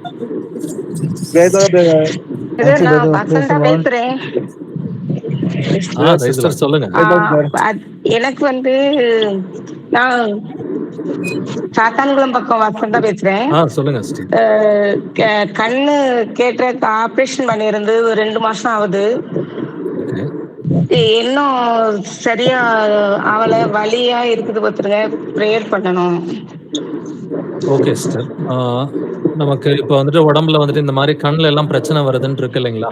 நான் உங்களுக்கு ஒரு வசனத்தை வாசிக்கிறேன். உபாகமத்துல வந்துட்டு 34வது அதிகாரம், பாகமம் 34 வந்துட்டு 7வது வசனத்தை வாசிக்கிறேன். மோசே மரிக்கிற போது 120 வயதாயிருந்தான். அவன் கண் இருளடையவும் இல்லை, அவன் பலன் குறையவும் இல்லை என்று எழுதியிருக்கிறது. இப்ப 120 வயசுல கூட கர்த்தர் வந்துட்டு நல்ல கண் பார்வையை கொடுத்திருக்கிறார். இந்த உடம்புல வந்துட்டு பலனை கொடுத்திருக்கிறார். நம்முடைய கர்த்தர் வந்துட்டு அப்படிப்பட்ட சர்வ வல்லமை உள்ள தேவனா இருக்கிறார். இப்ப நாம சில நேரங்கள் வசனத்தை காதுல கேட்டோம், அதன்படி நம்ம உணர்வு இல்லாம நம்ம நடக்காம இருந்திருக்கிறோம்னாக்க சில நேரங்கள் கர்த்தர் நம்மள கண்டிக்கக்கூடிய சூழ்நிலைகள் ஏற்படும். நம்ம செய்ய வேண்டியது ஒண்ணே ஒண்ணுதான். நல்லா மனம் திரும்பிட்டோம்னு வச்சுக்கோங்களேன், இந்த பிரச்சனைகள்லாம் ஆட்டோமேட்டிக்கா போயிடும். நல்ல ஒரு பாவ அறிக்கை மட்டும் பண்ணுங்க. ஆண்டவரே, நான் எந்தெந்த பாவங்களை அறிக்கை பண்ணணும்னு கர்த்தர்ட்டே கேட்டு, ஏசப்பா என்னை மன்னிச்சிருங்கன்னு சொல்லி நல்ல ஒரு பாவ அறிக்கை பண்ணிட்டா இதெல்லாம் ஈஸியா சரியாயிடும். நம்மளும் ஒரு ஜெபம் பண்ணலாம். எந்த கண்ணு சிஸ்டர்? 2 கண்ணுமா? இல்ல, இடது கண்ணு. இடது கண்ணா? ஓகே. ஆமா. இயேசுவே ஆண்டவரே, எங்களை தந்தையே, உம்மை போற்றுகிறேன், உம்மை புகழுகிறேன், உம்மை வாழ்த்தி வணங்கி உம்மை ஆராதிக்கிறேன், உம்மை துதிக்கிறேன், உமக்கு நன்றி செலுத்துகிறேன் ஆண்டவரே. எங்கள் கர்த்தராகிய இயேசுவே, நீர் நல்லவர், வல்லவர், பரிசுத்தர், தூயவர், நீர் இரக்கமுள்ளவர், நீர் சாந்தமுள்ளவர், நீர் நீதி உள்ளவர், துதியும் கனமும் மகிமையும் வல்லமையும் என்றெல்லாம் உம்முடையதே. இயேசுப்பா, எங்களுடைய சகோதரிக்கு வந்துட்டு கண் பார்வையில வந்துட்டு பிரச்சனை இருக்குதா ஆண்டவரே? உங்க ஆபரேஷன் பண்றதையும் ஆபரேஷன் பண்ணியுமே ஆண்டவரே, இன்னும் கண் பார்வை முழுமையா தெரியாம இருக்கிறது நீர் எல்லாவற்றையும் அறிந்த தேவனா இருக்கிறீரப்பா. நாங்க அநேக முறை ஆண்டவரே நம்முடைய வசனங்களை காதுல கேட்டோம், உணர்வில்லாதவர்களா இருந்திருக்கிறோம். அது உண்மைதான் ஆண்டவரே. அதற்காக எங்களை மன்னிங்கப்பா. உடைய வசனத்திற்கு நாங்க முக்கியத்துவம் கொடுக்காம அதுல காதுல கேட்டோம், அதை அசட்டை செய்த பிள்ளைகளா இருக்கிறோம்ப்பா. உங்களையே அசட்டை செய்த பிள்ளைகளா நாங்க இருந்திருக்கிறோம்ப்பா. அதற்காக எங்களை மன்னிக்க வேண்டுமாறு கெஞ்சி மன்றாடுகிற ஆண்டவரே. ஏசப்பா, நாங்கள் பாவிகள் என்பதை ஏற்றுக்கொள்கிறோம் ஆண்டவரே. சகோதரி நமக்கு விரோதமாக ஆண்டவரே எந்த தவறு செஞ்சிருந்தாலும் தயவா இந்த நேரத்துல மன்னிங்கப்பா. எந்தெந்த பாவங்களை அறிக்கை பண்ணதுன்ற ஞானத்தை சகோதரிக்கு நீங்க கொடுங்கப்பா. நல்ல ஒரு பாவ அறிக்கை செய்யறதுக்கு கிருபை கொடுங்கப்பா. நீங்கள் மனம் திரும்பி குணப்படுங்கள் என்று வேதம் சொல்கிறது போல வந்துட்டு ஆண்டவரே, சகோதரி மனம் திரும்பி குணப்படுவதற்கு கிருபை கொடுங்கப்பா. நீங்க சகோதரி அன்பு செய்யறீங்கப்பா, அதற்காக நமக்கு நன்றி செலுத்துகிறேன். நான் நேசிக்கிறவர்கள் எவர்களோ அவர்களை கடிந்து கொண்டு சிக்ஷிக்கிறேன். ஆகையால் நீ ஜாக்கிரதையா இருந்த மனம் திரும்பன்னு சொல்லியிருக்கிறீங்களா ஆண்டவரே. ஏசப்பா, நீங்க சகோதரியை நேசிக்கிறீங்க, அதனாலதான் இந்த வேளையில கடிந்து கொண்டு நீங்க சிக்ஷையை அனுப்பி இருக்கிறீங்கப்பா. சகோதரி நல்லா மனம் திரும்பக்கூடிய கிருபை பாராட்டுங்கப்பா. இந்த வேளையில சகோதரிக்கு வந்துட்டு கண் பார்வையை வந்துட்டு குறைய செய்திருக்கிற எல்லா அசுத்தாவின் கிரியைகளுமே இயேசு கிறிஸ்துவின் நாமத்தினால கடிந்து கொண்டு சகோதரியை விட்டு வெளியே போன்னு சொல்லி கட்டளையிடுகிறேன். சகோதரிக்கு கண் பார்வையை வந்துட்டு குன்ற செய்கிற எல்லா அசுத்தாவின் கிரியைகளுமே இயேசு கிறிஸ்துவின் நாமத்தினால கடிந்து கொண்டு சகோதரியை விட்டு வெளியே போன்னு சொல்லி கட்டளையிடுகிறேன். இயேசுவின் நாமத்தினால சகோதரியை நாங்கள் ஆசீர்வதிக்கிறோம் ஆண்டவரே. கர்த்தராகிய இயேசு கிறிஸ்துவின் மகாபரிசுத்த நாமத்தினால் சகோதரியை நாங்கள் ஆசீர்வதிக்கிறோம். சகோதரனுடைய கண்கள் வந்துட்டு நல்லபடியா தெரியணும்னு சொல்லி இயேசு கிறிஸ்துவின் நாமத்தினால சகோதரனுடைய கண்களை ஆசீர்வதிக்கிறோம். 2 கண்களையுமே இயேசு கிறிஸ்துவின் நாமத்தினால நாங்கள் ஆசீர்வதிக்கிறோம் ஆண்டவரே. அந்த உபாகமம் 34:7 சொல்றது போல நீங்க மோசேக்கு 120 வயசுலயே நல்ல கண் பார்வையை கொடுத்திருந்தீங்கப்பா. நீர் மகா பரிசுத்தம் உள்ள தேவனா இருக்கிறீர், நீர் சர்வ வல்லமை உள்ள தேவனா இருக்கிறீர், உம்மால் கூடாத காரியம் ஒன்றுமில்லை என்பதை நாங்கள் விசுவாசிக்கிறோம். இந்த வேளையில இயேசு கிறிஸ்துவின் நாமத்தினால சகோதரிக்கு கண்கள்ல முழுமையான தெளிவை நாங்கள் கட்டளையிடுகிறோம். நல்ல ஒரு கண் பார்வையை இயேசுவின் நாமத்தினால் நாங்கள் கட்டளையிடுகிறோம் ஆண்டவரே. கொடுத்தீர் என்பதை விசுவாசித்து அறிக்கை செய்கிறோம். துதியும் கனமும் மகிமையும் வல்லமையும் என்றென்றும் உடையதே. இந்த ஜெபங்களினுடைய கர்த்தராகிய இயேசு மகா பரிசுத்த நாமத்தினால் ஏறெடுக்கிறேன் ஜீவனுள்ள எங்கள் நல்ல பிதாவே. ஆமென். ஆமென். ஆமென். பிரதர் சிஸ்டர்ஸ் வேற brother praise Lord brother. Prayer request யாருக்காவது இருக்குங்களா பிரதர்? சொல்லுங்க பிரதர். யாருக்காவது பிரேயர் ரிக்வெஸ்ட் இருக்குங்களா? அல்லது சாட்சி இருக்கு? எங்க ஃபேமிலிக்காக ஜெபம் பண்ணுங்க பிரதர். என் பையனுக்கு பிரதர். உங்க பேர் brother? Clement brother, Bengaluru. Clement, Bengaluru. Okay. சொல்லுங்க பிரதர். பிரதர், எங்களுடைய ஃபேமிலிக்காக ஜெபம் பண்ணுங்க பிரதர். இன்னும் அதிகமா என்ன விஷயத்துக்கு பிரதர் ஜெபம் பண்ணலாம்? ஃபேமிலிக்கு இன்னும் அதிகமா இந்த சத்தியத்தை அறிஞ்சுக்கணும், இன்னும் இயேசு பத்தி தெரிஞ்சுக்கணும். நிறைய காரியங்களை பிசாசுக்கு விரோதமா இருக்கிற, நம்மளுக்கு எதிராளியா இருக்கிற எங்க குடும்பத்துக்கு அதெல்லாம் நீக்கபடி சத்தியத்தின்படி எங்களுக்காக ஜெபிப்பது. கண்டிப்பா பிரதர். மரியாள் நல்ல பங்கை தெரிந்து கொண்டாள் என்று எழுதியிருக்கிறபடி நம்ம உலகத்தின் தேவைகளை கேட்காம நம்ம கர்த்தருக்கு பிரியமானதான் கேட்டிருக்கிறோம். நம்ம கர்த்தருக்கு பரிசுத்தமா நடக்கணும் குடும்பத்துல அப்படின்ற அந்த நல்ல பங்கை தான் வந்துட்டு கேட்டிருக்கிறோம். நம்ம ஜெபம் பண்ணலாம். எங்கள் கர்த்தராகிய இயேசுவே, எங்கள் அப்பா தந்தையே, சகோதரன் கிளமெண்ட்டையும் அவருடைய குடும்பத்தாரையும் இயேசு கிறிஸ்துவின் நாமத்தினால் நாங்கள் ஆசீர்வதிக்கிறோம் ஆண்டவரே. இயேசுப்பா, சகோதரன் வந்துட்டு நமக்கு பிரியமான காரியத்தை கேட்டிருக்கிறாரு. நானும் என் வீட்டாரும் வந்துட்டு இயேசு கிறிஸ்துவை நாங்க அதிகமா அன்பு செய்யணும், அவருக்கு அதிகமா நாங்க கீழ்ப்படியணும், நாங்க பரிசுத்தமா வாழணுன்ற ஆண்டவரே நல்ல காரியத்தை கேட்டிருக்கிறாருப்பா. மரியாள் நல்ல பங்கை தெரிந்து கொண்டாள் என்று எழுதியிருக்கிறபடி ஆண்டவரே, சகோதரன் வந்துட்டு நமக்கு பிரியமான காரியத்தை கேட்டிருக்கிறாரு. நீங்க சகோதரனை வந்துட்டு நீங்க பாதுகாத்து வழி நடத்துங்கப்பா. சகோதரனுடைய குடும்பத்தாருக்கு விரோதமாக போர் செய்கிற எல்லா அசுத்தாவின் கிரியைகளுமே இயேசு கிறிஸ்துவின் நாமத்தினால நாங்கள் கடிந்து கொள்கிறோம் ஆண்டவரே. அவங்களுடைய பரிசுத்தத்துல இருந்து அவங்கள விலக்குற மாதிரி, அவங்கள நீதியை செய்ய விடாதபடிக்கு அவங்களை தடுக்கிற அசுத்தாவின் கிரியைகளை இயேசு கிறிஸ்துவின் நாமத்தினால கடிந்து கொள்கிறோம் ஆண்டவரே. அவர்கள் நீதியை செய்கிற பிள்ளைகளா, எப்பொழுதும் வேத வாக்கியங்களை வாசிக்கிற பிள்ளைகளா, உணர்வு பூர்வமா விசுவாசத்தோட வாசிக்கிற பிள்ளைகளா, காதல கேட்கும் பொழுது வந்துட்டு வசனத்தை விசுவாசத்தோடு கேட்கக்கூடிய பிள்ளைகளா, நல்ல மனம் திரும்பிய பிள்ளைகளா ஆண்டவரே, உங்களுடைய ராஜ்யத்துல பரிசுத்தமுள்ள பிள்ளைகளா நீர் வரும் மட்டாக ஆண்டவரே 30, 60, 100 பலன் கொடுக்கறதுக்கு கிருபை கொடுங்கப்பா. அதுக்காக குடும்பத்துல இருக்கிற ஒவ்வொரு ஆத்மாக்களையும் இயேசு கிறிஸ்துவின் நாமத்தினால் நாங்கள் ஆசீர்வதிக்கிறோம் ஆண்டவரே. நீங்க ஆண்டவரே சகோதரனோட இருதயத்துல நீங்க பேசுங்கப்பா. பரிசுத்தாவினர் சகோதரனோட இருதயத்துல வந்துட்டு நீர் தங்கி ஆண்டவரே அவர் என்ன செய்யணும் என்ன செய்யக்கூடாதுன்ற ஞானத்தை கொடுங்கப்பா. தேவனுடைய நன்மையும் பெரியமும் பரிபூரணமான சித்தத்தை சகோதரனோட இருதயத்துல உணர்த்துங்கப்பா. எந்த டெசிஷன் எடுத்தாலும் உங்கள்கிட்ட கேட்டு செய்யக்கூடிய அந்த ஞானத்தையும் கிருபையும் நீங்க கொடுங்கப்பா. நீர் வரும் மட்டாகும் ஆண்டவரே, நீரே இவர்களுக்கு ஆண்டவரே பாதுகாவலராக இருந்து பலப்படுத்த வேண்டுமாறு கெஞ்சி மன்றாடுகிறேன். துதியும் கனமும் மகிமையும் வல்லமையும் என்றெண்டும் உடையதே. இந்த ஜபங்களினுடைய கர்த்தராகிய இயேசு கிறிஸ்துவின் மகாபரிசுத்த நாமத்தால் ஏறெடுக்கிறேன் ஜீவனுள்ள எங்கள் நல்ல பிதாவே. Amen. Amen. Praise Lord. Brother sisters, வேற யாருக்காவது பிரேயர் ரிக்வெஸ்ட் இருக்குங்களா, அல்லது யாராவது சாட்சிகளை பகிர்ந்துக்கிறீங்களா? பிரைஸ் லார்ட், சொல்லுங்க. பிரதர், என் கூட ஒர்க் பண்ற ஒரு டீச்சருக்கு உங்க பேர் சிஸ்டர்? என் பேரு ஷீலா பிரதர். நான் துறையூர்ல இருந்து இருக்கேன். துறையூர்ல இருக்கிறீங்களா? ஓகே, சொல்லுங்க. உங்க ஹெச்எம்க்கு வந்து தீக்காயம் பட்டு கேஎம்சில அட்மிட் ஆயிருக்காங்க பிரதர். ஒரு 15 நாளாவே ஐசியூல இருக்காங்க பிரதர். அவங்க ஆண்டவர் அறியாதவங்க தான், இருந்தாலும் ஆண்டவர் அவங்க ப்ரேயர் பண்ணிக்க சொன்னாங்க பிரதர். அதனால ஆண்டவர் சுகம் கொடுத்து ஆண்டவர் அவங்க அறிஞ்சு கொண்டு அவங்க குடும்பமா ஒரு ரட்சிக்கப்பட ஆண்டவர் ஒரு வாய்ப்பு கொடுக்க முடியாது. ஜெபம் பண்ணிக்கோங்க. கண்டிப்பா நம்ம ஜெபம் பண்ணலாம். இப்படி நம்ம புறஜாதிகளுக்கும் கடமைப்பட்டவர்களா தான் இருக்கிறோம். பட் நம்ம நல்லாவே புரிஞ்சுக்க வேண்டியது, கர்த்தர் எப்பொழுதும் நல்லவர். அவங்களுக்கு தீக்காயம் பட்டாலும், ஐசியூல இருந்தாலும், 15 நாளா வேதனையில இருந்தாலும், கர்த்தர் நல்லவர், நீதிபரர் அப்படிங்கிறத நம்ம அங்கீகரிக்கணும். ஸோ இது அவங்களுடைய பாவத்தினால, அது சிலை வழிபாடா இருக்கலாம், இல்ல வேற ஒரு பாவமா இருக்கலாம். ஏதோ ஒரு பாவத்தினாலதான் கர்த்தர் இந்த சிக்ஷையை வந்துட்டு கொடுத்திருக்கிறாரு. ஸோ கர்த்தர் சிக்ஷிக்கிறாருன்னா அன்பு செஞ்சு அவங்க உணரணும், அவங்க பாவ வழிகளை விடணுன்றதுக்காக தான் இந்த சிக்ஷையை கொடுக்குறாரு.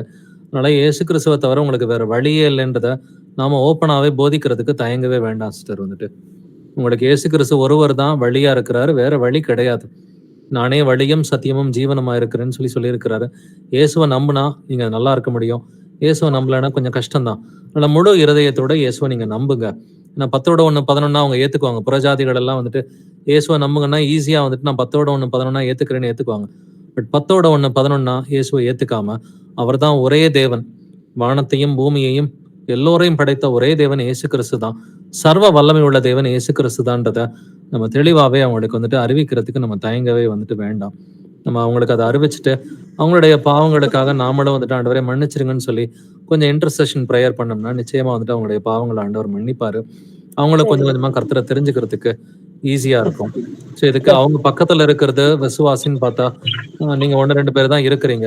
அதனால தெளிவாவே அவங்களுக்கு போதிக்க வேண்டிய காரியங்களை நம்ம போதிச்சிருவோம். அவங்களுக்காக ஒரு ஜெபம் செய்யலாம்.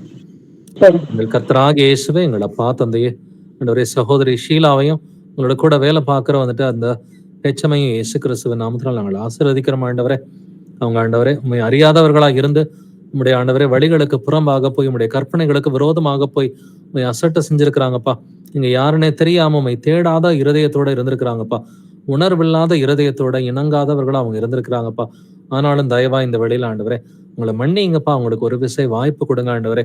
ஆண்டவரே இன்னொரு முறை உண்மை தேடக்கூடிய கிருபையும் ஆண்டவரே வாய்ப்பையும் அவர்களுக்கு நீர் அருள வேண்டுமாறு உண்மை கெஞ்சி மன்றாடுகிறோம் ஆண்டவரே. ஏசுப்பா அவங்க பாவம் செஞ்சிருக்கிறாங்க, உண்மைதான் ஆண்டவரே. நீங்க நீதியாதம தண்டனையை கொடுத்திருக்கிறீங்க.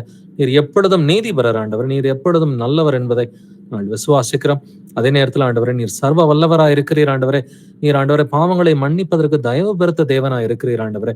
உடைய இரக்கங்களை முன்னிட்டு ஆண்டவரே தயவாய் அவங்களுக்கு மன்னிப்பை கொடுங்கப்பா. ஆண்டவரே நீர் சர்வ வல்லமையுள்ள தேவனா இருக்கிறதுனால ஒரு வார்த்தை மாத்திரம் சொல்லும் ஆண்டவரே, அந்த சகோதரி பிழைப்பார்கள் என்பதை நாங்கள் விசுவாசிக்கிறோம் ஆண்டவரே. ஏசப்பா நீர் நீதிபரராக இருந்து நீர் நல்லவராக இருந்து அவங்களை தண்டித்திருந்தாலும் ஆண்டவரே நீர் தயவுள்ள தேவனா இருக்கிறதுனால இந்த வேளையில தயவாய் பாவங்களை மன்னிங்கப்பா. நீர் சர்வ வல்லமையுள்ள தேவனா இருப்பதனால தயவாய் அவங்களை குணப்படுத்துங்கப்பா. குணப்படுத்தி ஆண்டவரை முழு சுகத்தை கட்டளையிட வேண்டுமாறு உம்மை கெஞ்சி மன்றாடுகிறேன். அந்த சகோதரிக்கு தீக்காயங்களை உண்டு செய்து அவங்கள வந்துட்டு பலவீனப்படுத்தி அவங்களை ஐசியூல வைத்திருக்கிற எல்லா அசுத்தாவின் கிரியைகளுமே இயேசு கிறிஸ்துவின் நாமத்தினால கடிந்து கொண்டு அந்த சகோதரியோட உடலை விட்டு வெளியே போன்னு சொல்லி கட்டளையிடுகிறேன். சகோதரியை வந்துட்டு கொலை செய்யத்தக்க வகையில வந்துட்டு உங்களுடைய உயிரை வந்துட்டு எடுக்கக்கூடிய வகையில வந்துட்டு உங்களுடைய உடல் மேல ஆளுகை எடுத்திருக்கிற அசுத்தாவிய சாத்தானே, உனக்கு இயேசு கிறிஸ்துவின் நாமத்தினால கட்டளையிடுகிறேன். சகோதரியினோட உடலை விட்டு வெளியே போ, இனி திரும்பி வராத. இயேசு கிறிஸ்துவின் நாமத்தினால் நாங்கள் சகோதரியை பாதுகாக்கிறோம் ஆண்டவரே. அந்த சகோதரியை இயேசு கிறிஸ்துவின் நாமத்தினால் நாங்கள் ஆசீர்வதித்து பாதுகாக்கிறோம். காயங்கள் ஆறுவதற்கு கிருபை கொடுங்கப்பா ஆண்டவரே. இருதயத்துல உம்மை தேடக்கூடிய ஞானத்தையும் கிருபையும் வந்துட்டு கொடுங்கப்பா. இருதயத்துல உணர்வை கொடுங்கப்பா ஆண்டவரே. நீர் யார் என்று தேடக்கூடிய அந்த உணர்வை வந்துட்டு கொடுங்கப்பா ஆண்டவரே. சகோதரி ஷீலா மூலமா அவங்களுக்கு சுவிசேஷம் சென்றடையணும்னு சொல்லி இயேசு கிறிஸ்துவின் நாமத்தினால இவர்களை நாங்கள் ஆசீர்வதிக்கிறோம் ஆண்டவரே. நீங்க ஆண்டவரே பலப்படுத்தி அவங்களை சுகப்படுத்துவீங்கன்றதை நாங்கள் விசுவாசிக்கிறோம். துதியும் கனமும் மகிமையும் வல்லமையும் என்றென்றும் உடையதே. ஜெபங்களினுடைய கர்த்தராகிய இயேசு கிறிஸ்துவின் மகாபரிசுத்த நாமத்தினால் ஏறெடுக்கிறேன் ஜீவனுள்ள எங்கள் நல்ல பிதாவே. Amen amen. Praise Lord sister. Thank you brother sisters வேற யாருக்காவது ப்ரேயர் ரிக்வெஸ்ட் இருக்குங்களா? பிரதர் பல்லடத்துல இருந்து மலர் பேசுறேங்க பிரதர். Praise Lord sister. ஒருத்தவங்களுக்கு ராதா அம்மான்னு சொல்லி நம்ம முதல்ல ஒரு வாட்டி உங்கள்ட்ட சொல்லி நான் ஜெபம் பண்ணலைங்க பிரதர். அவங்களுக்கு காலு கூட அவங்க வீட்டுக்காரருக்கு எடுத்துட்டாங்கன்னு சொல்லி. ஆமா. இப்போ அவங்களுக்கு 3 மாசம் சொல்லியிருந்தாங்க அந்த இடத்துல சதை வளரணும், அதுக்கப்புறம் பிளாஸ்டிக் சர்ஜரி பண்ணணும்னு. நம்ம ஜெபம் பண்ணதுக்கு அப்புறம் நான் இந்த புக்கெல்லாம் கொடுத்து அவங்க அதை படிச்சுட்டு இருக்கிறாங்க. இப்போ அவருக்கு 1 மாசத்துலயே அந்த சதை வளர்ந்து பிளாஸ்டிக் சர்ஜரி பண்ணா மறுபடியும் தேவன் பண தேவையெல்லாம் சந்திச்சு மறுபடியும் எங்க கடைக்கு பின்னாடியே இருக்க அதே ஹாஸ்பிட்டலுக்கு வந்திருக்காங்க பிரதர். அவங்க ரொம்ப நன்றி சொன்னாங்க. ஸ்தோத்திரம். ஆண்டவருக்கு நன்றி சொல்லுவோம். நம்ம அற்புதங்களை செய்கிறவர் இயேசுதான். அற்புதங்கள் நடக்கிறது இயேசு கிறிஸ்துவின் நாமத்தினாலதான் நடக்குது. நன்றி சொல்லணும்னா இயேசுப்பாவுக்கு ஒருத்தருக்கு மட்டும்தான் சொல்லணும். தொடர்ந்து அவங்கள நீங்க சுவிசேஷம் அறிவிச்சுக்கிட்டே இருங்க சிஸ்டர். வந்துட்டு ஆண்டவர் நன்மைகளை செஞ்சிருக்கிறாரு. ஏதோ உலக தேவைக்காக இயேசுவை நம்பாம நித்திய ஜீவனுக்காக அவரை நம்ப சொல்லுங்க. ஏதோ அந்த உடம்பு சரியாகணும் அப்படின்றதுக்காக இயேசு கிறிஸ்துவ உலக தேவைக்காக நம்ப வேண்டான்றதையும் சொல்லிருங்க. நித்திய ஜீவனுக்காக அவரை தேடுங்க அப்படின்னு சொல்லி நித்திய ஜீவ பாதைக்கு என்னென்ன வசனங்கள் தேவையோ அதை சொல்லி கொடுங்க. Okay sister. Praise Lord sister. Praise Lord. Brother sisters வேற யாருக்காவது பிரேயர் ரிக்வெஸ்ட் இருக்குங்களா? பகிர்ந்துக்கிறீங்களா? Praise Lord brother. Praise Lord sister. Brother எனக்கு ஏற்கனவே கூட ப்ரேயர் பண்ணிருக்கீங்க, முதுகு வலியா இருந்தது. ஆனா இப்போ அது தொடர்ந்து இப்போ கொஞ்சம் நல்லாவே இருக்குது பிரதர். மாசம் கணக்குலவே இருக்குது. அதை விட்டு விட்டு வலிக்குது. சரி பலவீனமா இருக்கிறதுனாலதான் வலிக்குதுன்னு நினைக்கிறேன். ஆனா அங்க காய்ச்சல் மாதிரியே இருக்குது பிரதர். அந்த இடத்துல வரைக்கும் வலி இருந்துகிட்டே இருக்கு. அதுக்காக ப்ரே பண்ணுங்க. ஓகே சிஸ்டர், நம்ம ப்ரே பண்ணுவோம். பட் ஆரம்பத்துல எது கொஞ்சம் நல்லா இருந்துச்சா? கொஞ்ச நாளைக்கு? ஆமா, கொஞ்ச நாளைக்கு நல்லா இருந்தது பிரதர். ஓகே, கொஞ்ச நாள் நல்லா இருக்கு. திரும்ப பிரச்சனையா இருக்குதுனாக்க நம்ம அந்த யோவான் 5ஆம் அதிகாரத்துல 14வது வசனத்துல கர்த்தர் சொல்லுவார் இல்லையா, அந்த 38 வருஷமா வியாதிப்பட்டவனா அவர் சுகமாக்குவாரு. சுகமாக்கிட்டு என்ன சொல்லுவாரு, இதோ நீ சொஸ்தமானாய், அதிக கேடானது ஒன்றும் உனக்கு வராதபடிக்கு இனி பாவம் செய்யாதுன்னு சொல்றாரு. அப்படின்னா பாவத்தினாலதான் வியாதிகள் வருதுன்னு சொல்லி எழுதி இருக்குது. இப்ப நீ குணமாயிட்ட, இதுக்கு மேலேயும் நீ பாவம் பண்ணாக்க இன்னமும் கூட வியாதி வரும் அப்படின்ற அர்த்தத்துலதான் இயேசு சொல்றாரு. இப்ப நம்ம எல்லோருக்குமே இதே வசனம் தான் பொருந்தும். இப்ப எனக்கா இருந்தாலும் உங்களுக்கா இருந்தாலும் சகோதர சகோதரிகள் எல்லாருக்குமே வந்துட்டு இப்ப பாவத்தினால வியாதி வருது. அந்த பாவங்களுக்கு நம்ம மன்னிப்பு கேட்கும் பொழுது, மனம் திரும்பும் பொழுது வியாதி குணமாகும். திரும்பவும் வேற ஏதாவது பிரச்சனைகள் நம்ம விலகும் பொழுது திரும்பவும் அது திரும்பி வரும்னு சொல்லி ஆண்டவர் சொல்றார். நான் பாவங்களை மன்னிச்ச தேவன் மன்னிப்பை வந்துட்டு திரும்ப வாங்குறதுக்கும் அவர் வந்துட்டு தயங்க மாட்டேன்னு சொல்லியிருக்கிறாரு. மத்தேயு 18ஆம் அதிகாரத்துல அவர் வந்துட்டு அந்த 10,000 தாலந்து கடன் பட்டவன முதல்ல மன்னிக்கிறார். ஆனா அவன் போய் வந்துட்டு இன்னொருத்த மேல கோவப்பட்டு கடனை கொடுன்னு சொல்லி கேட்டதுனால மன்னிச்சதையும் வந்துட்டு இல்ல மன்னிக்க மாட்டேன் அப்படின்னு சொல்லி திரும்ப ஜெயில போட்டார். இந்த 2 வசனங்களையும் ஒப்பிட்டு பார்க்கும் பொழுது பார்த்தாக்க நம்ம தொடர்ந்து வந்துட்டு பாவங்களை அறிக்கை பண்ணிட்டோம்னு சொன்னா அதுல நிலைச்சு நிக்கணும். தொடர்ந்து வந்துட்டு ஆண்டவர் எந்தெந்த காரியங்களை அறிக்கை பண்ண சொல்றாரோ கம்ப்ளீட்டா ஒரு பாவ அறிக்கை பண்ணிட்டோம்னா முழுமையா ஒரு பெர்மனண்டான விடுதலையா இருக்கும். இல்லைன்னா அப்பப்போ போறதும் வரதும் அப்படி இல்லாம வந்துட்டு பெர்மனண்டான விடுதலையா நம்ம கர்த்தருடைய சீஷர்களா மாறிக்கிட்டு இருக்கிறோம் இல்லைங்களா. இந்த பெர்மனண்டான விடுதலைக்கு நம்ம ப்ரேயர் பண்ணுவோம். அதுக்கு அடிப்படை நல்ல ஒரு பாவ அறிக்கை.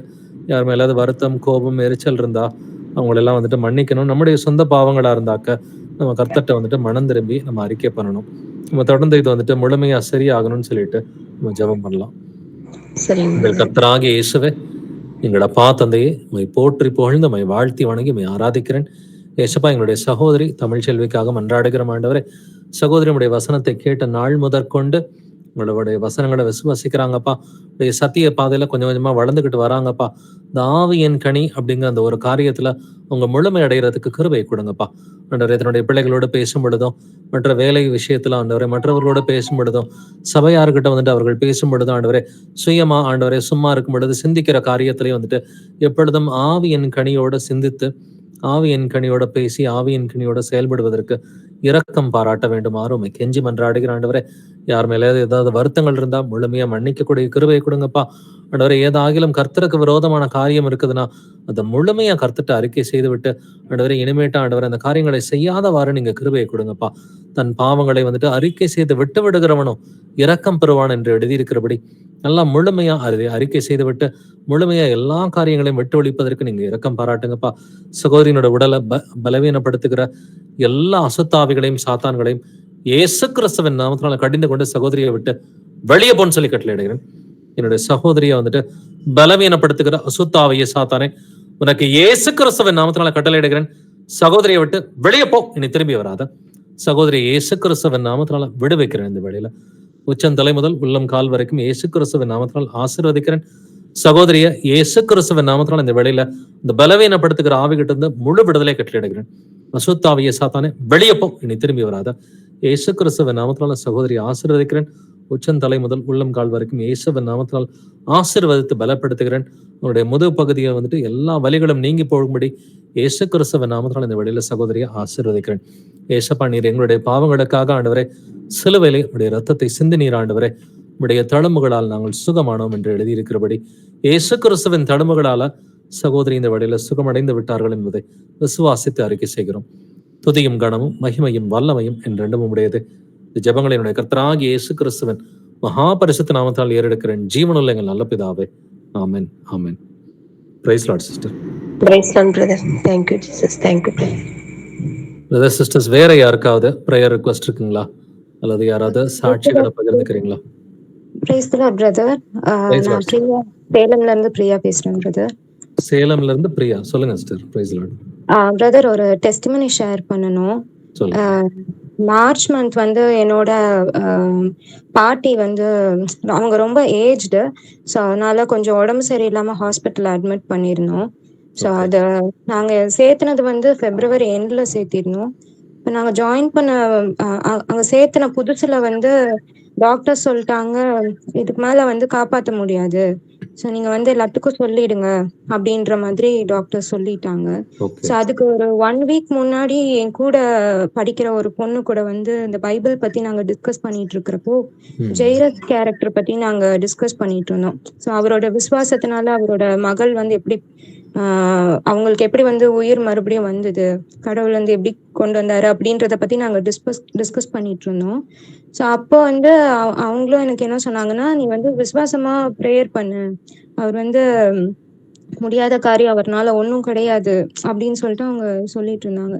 ஸோ அப்போ எங்களுக்கு டாக்டரும் கரெக்டா இதே மாதிரி சொன்ன உடனே நான் வந்து அதுக்காக விசுவாசமா நான் ப்ரேயர் பண்ணேன். பட் அவங்க ஹாஸ்பிட்டல்ல இருந்த அட்டெண்டர்ஸ்லாம் என்ன சொன்னாங்கன்னா, நீங்க வந்து முடியாதுன்னு சொல்லிட்டாங்க, ப்ரேயர் பண்ணிக்கோங்க அப்படின்னு மட்டும் சொன்னாங்க.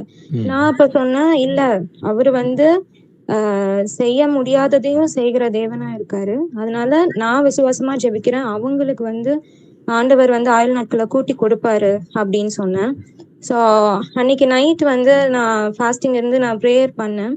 அடுத்த நாள் மார்னிங் வந்து எனக்கு ஹாஸ்பிட்டல்ல இருந்து கால் பண்ணி சொன்னாங்க, அவங்க முழிச்சு பாக்குறாங்க, ஸோ அதனால ஒன்றும் ப்ராப்ளம் இல்லை அப்படின்ற மாதிரி சொன்னாங்க.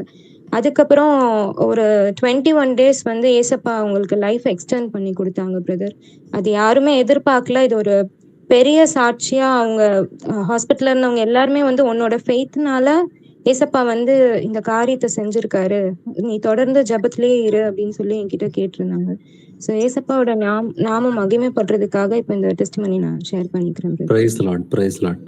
கர்த்தரால் கூடாத காரியம் ஒன்றும் இல்லைன்றது நமக்கு தெரியும். அதே மாதிரி வந்துட்டு நீங்கள் விசுவாசித்தால் உங்களால் கூடாத காரியம் ஒன்றும் இல்லைன்னு எழுதியிருக்கு. நம்முடைய விசுவாசமே உலகத்தை ஜெயிக்கும் ஜெயம் என்றும் எழுதியிருக்கிறது. அதனால விசுவாசிச்சாக்க என்ன வேணா நடக்கும், செத்தவங்களும் பிழப்பாங்கன்னு சொல்லி வேதம் சொல்கிறது இல்லைங்களா? நம்முடைய விசுவாசத்தினால் எல்லாமே கூடும்னு கர்த்தர் சொல்லியிருக்கிறாரு. இயேசு கிறிஸ்துவின் நாமத்திற்கு மகிமை உண்டாவதாக.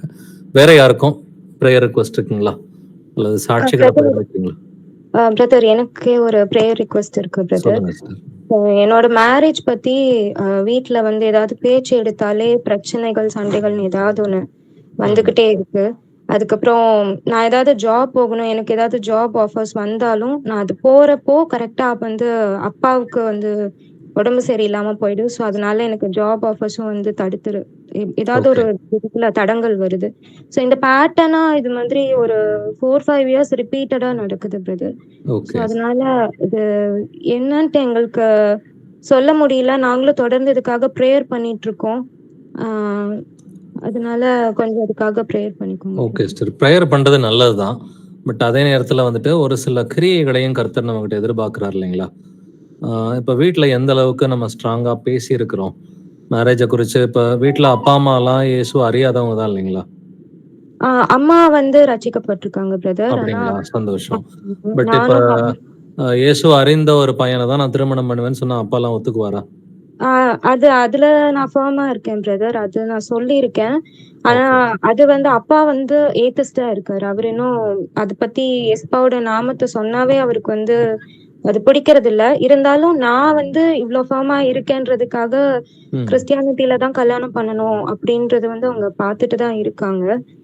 ஆனாலும் இத பத்தின பேச்சுக்கள் ஏதாவது எடுத்தாலே, பேச ஸ்டார்ட் பண்ணாவே வந்து ஏதாவது பிரச்சனை, சண்டை அந்த மாதிரி வந்து உடனே தடங்கள் வந்துடுது. அதுக்கப்புறம் அது ஃபர்தரா மூவ் பண்ண மாட்டேன்றாங்க. ஓகே, நீங்க ஆண்டவர்கிட்ட பேசுறப்போ ஒப்பு கொடுங்க. ஆண்டவரே, என்னுடைய லைஃப் வந்துட்டு நான் உங்களுக்கு தான், அது ஜீவனோ மரணமோ இயேசு கிறிஸ்துவுக்குள்ளார தான் எனக்கு இருக்கணும். வந்துட்டு திருமணம் பண்ணா நான் கர்த்தர் அறிந்த ஒரு பையனை தான் திருமணம் பண்ணுவேன், அப்படி இல்லைன்னா எனக்கு திருமணமே வேண்டாம்னு ஸ்ட்ராங்காவே அவர்கிட்ட ஒப்பு கொடுங்க. இயேசு கிறிஸ்து நீங்க ஒப்பு கொடுத்தீங்கன்னா அவர் உங்களுடைய பாதைகளை செவ்வாய்ப்படுத்துவார்னு எழுதியிருக்கு இல்லைங்களா? அப்ப கம்ப்ளீட்டா அவர்கிட்ட சரண்டர் பண்ணி, ஆண்டவரே நீங்க ஃபர்மா தான் இருக்கிறீங்க, நல்ல விஷயம்தான். பட் வீட்டில் பேசும் பொழுதும் அதே ஃபர்ம்னஸோடவே பேசுங்க. அதாவது நம்ம அப்பா அம்மாக்குரிய கணத்தையும் கொடுக்கணும். இதுல இந்த பேலன்ஸ் வந்துட்டு ரொம்ப கிரிட்டிக்கலான ஒரு பேலன்ஸ் தான். ஹானர் யுவர் ஃபாதர் அண்ட் மதர்னு எழுதியிருக்கிற மாதிரி அந்த அப்பா அம்மாக்குரிய கணத்தையும் கொடுக்கணும். கர்த்தருக்குரிய கிரியைகள்ல கொஞ்சம் கூட விட்டும் கொடுக்க கூடாது. கர்த்தரை அன்பு செய்கிற அன்புலையும் வந்துட்டு அவருக்கு கீழ்ப்படுகிற அந்த கட்டளைகள்லையும் கொஞ்சம் கூட விட்டு கொடுக்கவும் கூடாது. அந்த ஒரு ப்ராப்பர் பேலன்ஸோட நம்ம வீட்டில் வந்துட்டு, எனக்கு நீங்க பார்த்தீங்கன்னாக்க இயேசு கிறிஸ்துவ அறிஞ்ச பையனா வந்துட்டு பாருங்க, அப்படி இல்லைன்னா எனக்கு திருமணம் வேண்டான்றத அவங்களுக்கு புரிகிற மாதிரி டிப்ளமேட்டிக்கா நம்ம சொல்றது நமக்கு நல்லதுதான். இந்த அளவுக்கு வைராக்கியமா இருந்தாக்க கர்த்தர் என்ன பண்ணுவாரு, என்னோட பிள்ளைக்கு நான் நல்லதை கொடுக்குறேன்னு சொல்லிட்டு அவர் நல்ல ஈவுகளை தான் கொடுப்பாரு. ஏன்னா உங்களுடைய பிள்ளை வந்துட்டு முட்டையை கேட்டா நீ தேளை கொடுப்பியான்னு வசனம் இருக்கு. இப்ப கர்த்தருக்கு நம்ம வைராக்கியம் பாராட்டுறப்ப அவர் அவருடைய பிள்ளைகளுக்காக வைராக்கியம் பாராட்டுவார் வந்துட்டு. அதனால இப்ப இந்த சைக்கிள் வந்துட்டு இந்த பேட்டர்னை பிரேக் பண்ண முடியும் நம்மளால வந்துட்டு. பட் வேலைக்கு போறது கர்த்தருக்கு சித்தமா இருக்கான்றதை கேட்டுக்குங்க. அந்த விஷயம் எனக்கு தெரியாது. அது வேலைக்கு போறது கர்த்தருக்கு சித்தம் இருக்குதா, ஏன்னா அவருடைய சித்தத்தை அறிந்து தான் செயல்படணும் இல்லைங்களா? இப்போ மேபி கர்த்தருக்கு சித்தம் இல்லைன்னா அப்போ நமக்கு வேலை வந்துட்டு கிடைச்சாலும் கிடைக்காம தான் வந்துட்டு போகும். அந்த விஷயத்த நீங்க ஆண்டவர்கிட்ட கேட்டு கிளாரிஃபை பண்ணிக்கோங்க. திருமணம் பண்றது ஆண்டவருடைய சித்தம் தான். அதுவும் சத்தியத்தை அறிந்த ஒரு மகனை திருமணம் பண்றது ஆண்டவருடைய சித்தம் தான். பட் வேலையை பொறுத்த வரைக்கும் அவர்கிட்ட நீங்க கேட்டு பாருங்க அவருடைய சித்தம் என்னன்றத. அதன்படி நம்ம முடிவுகள் எடுக்கிறது நமக்கு சுலபமா இருக்கும் சிஸ்டர். நம்ம ஒரு ப்ரேயர் பண்ணுவோம். Okay brother. இயேசுவே ஆண்டவரே, அப்பா தந்தையே, ஆண்டவரே எங்களுடைய சகோதரி பிரியாவுக்காக மன்றாடுகிறோம். ஆண்டவரே, என்னுடைய சகோதரி அறிந்த நாள் முதற்கொண்டு இயேசுப்பா நாங்கள் டேனியல் பிரதர் மூலமா கேள்விப்பட்டிருக்கிறோம்ப்பா. அறிந்த நாள் முதற்கொண்டு உடைய சத்திய வசனங்களுக்கு கீழ்ப்படுகிற மகளா வந்துட்டு இருந்திருக்கிறாங்கப்பா. தன்னுடைய அம்மாவுக்கும் சத்தியத்தை எடுத்து சொல்லி வந்துட்டு ஆண்டவரே அம்மாவோடு கூட ஆண்டவரே நேசிக்கிற மகளா இருக்கிறாங்கப்பா. அவங்களுடைய சாட்சியின் மூலமா அவங்களுடைய ஆண்டவரே அப்பாவும் மனமாற்றத்துக்குள்ளார வர்றதுக்கு கிருபை கொடுங்கப்பா. சகோதரியினுடைய விசுவாசத்தின் மூலமா அவங்களுடைய அம்மாவுடைய விசுவாசத்தின் மூலமா அவரும் ரட்சிப்புக்குள்ளார வரதுக்கு நீர் இரக்கம் பாராட்ட வேண்டுமாறு கெஞ்சி மன்றாடுகிற ஆண்டவரே. தேவன் இல்லை என்று ஆண்டவரை சொல்லக்கூடாது என்று வேதம் சொல்கிறதப்பா. ஆண்டவரே சங்கீதம் 14 சங்கீதம் 53 வந்துட்டு தேவன் இல்லை என்று சொல்லக்கூடாது என்று வேதம் சொல்கிறதப்பா. ஆண்டவரே அவர் அப்படி சொன்னதுக்காக அவர் தயவாய் மன்னிங்கப்பா. சகோதரிக்கு ஒரு ஏற்ற துணையை கொடுங்கப்பா. ஆண்டவரே நீங்க ஆதாமுக்கு ஏற்ற துணையை கொடுத்தது போல, ஏவாளுக்கு ஆதாம வந்துட்டு ஏற்ற துணையாக நீங்க கொடுத்தது போல சகோதரிக்கும் ஏற்ற துணையா யாருன்றதை நீங்க காண்பீங்கப்பா. வசனத்துக்கு நல்லா கீழ்ப்படுகிற ஒரு மகனாக வந்துட்டு ஆண்டவரே ஏற்ற ஒரு துணையா, நல்ல ஒரு கம்பானியனா வந்துட்டு ஆண்டவரே, உடன்படிக்கையின் மனைவி, உடன்படிக்கையின் கணவன் என்று எழுதியிருக்கிறது போல நல்லா ஆண்டவரே, திருமணம் என்கிற உடன்படிக்கை நல்ல ஒரு புரிந்து கொண்ட வந்துட்டு கணவன் மனைவியா இவர்கள் இருப்பதற்கு இரக்கம் பாராட்டுங்கப்பா. அப்படிப்பட்ட ஒரு மகனை நீங்க சகோதரிக்கு காண்பீங்கப்பா. ஏற்ற வேளையில திருமணம் நடப்பதற்கும் ஆண்டவரே, இவர்கள் வந்துட்டு திருமணத்துல வந்துட்டு ஆண்டவரே, கர்த்தருக்கு ஏற்ற முறையில் அந்த திருமண உடன்படிக்கையை செய்வதற்கும் ஆண்டவரே, திருமணம் செய்து ஆண்டவரே, கர்த்தருக்கு பிரியமான முறையில வந்துட்டு பரிசுத்தம் உள்ளவர்களை இவர்கள் வாழக்கூடிய கிருபையை பாராட்டுங்கப்பா. திருமணத்துக்கு தடையா இருக்கிற எல்லா அசுத்தாவின் கிரியைகளுமே இயேசு கிறிஸ்துவின் நாமத்தால் நாங்கள் நிர்மூலமாக்குகிறோம் ஆண்டவரே. சகோதரியினுடைய திருமணத்துக்கு தடையா இருக்கிற எல்லா அசுத்தாவின் கிரியைகளுமே இயேசு கிறிஸ்துவின் நாமத்தால் நாங்கள் நிர்மூலமாக்குகிறோம் ஆண்டவரே. நீங்க வழி நடத்துங்கப்பா. சகோதரிக்கு ஆண்டவரே, ஏற்ற துணையை நீங்க வந்துட்டு கொடுங்கப்பா. ஆதாமுக்கு ஏற்ற துணையை கொடுத்தது போல, ஏவாளுக்கு ஏற்ற துணையை கொடுத்தது போல சகோதரிக்கு ஏற்ற துணையை நீங்க கொடுங்கப்பா. வேலைக்கு போகிறதா வேணாமான்ற ஞானத்தை கொடுங்கப்பா.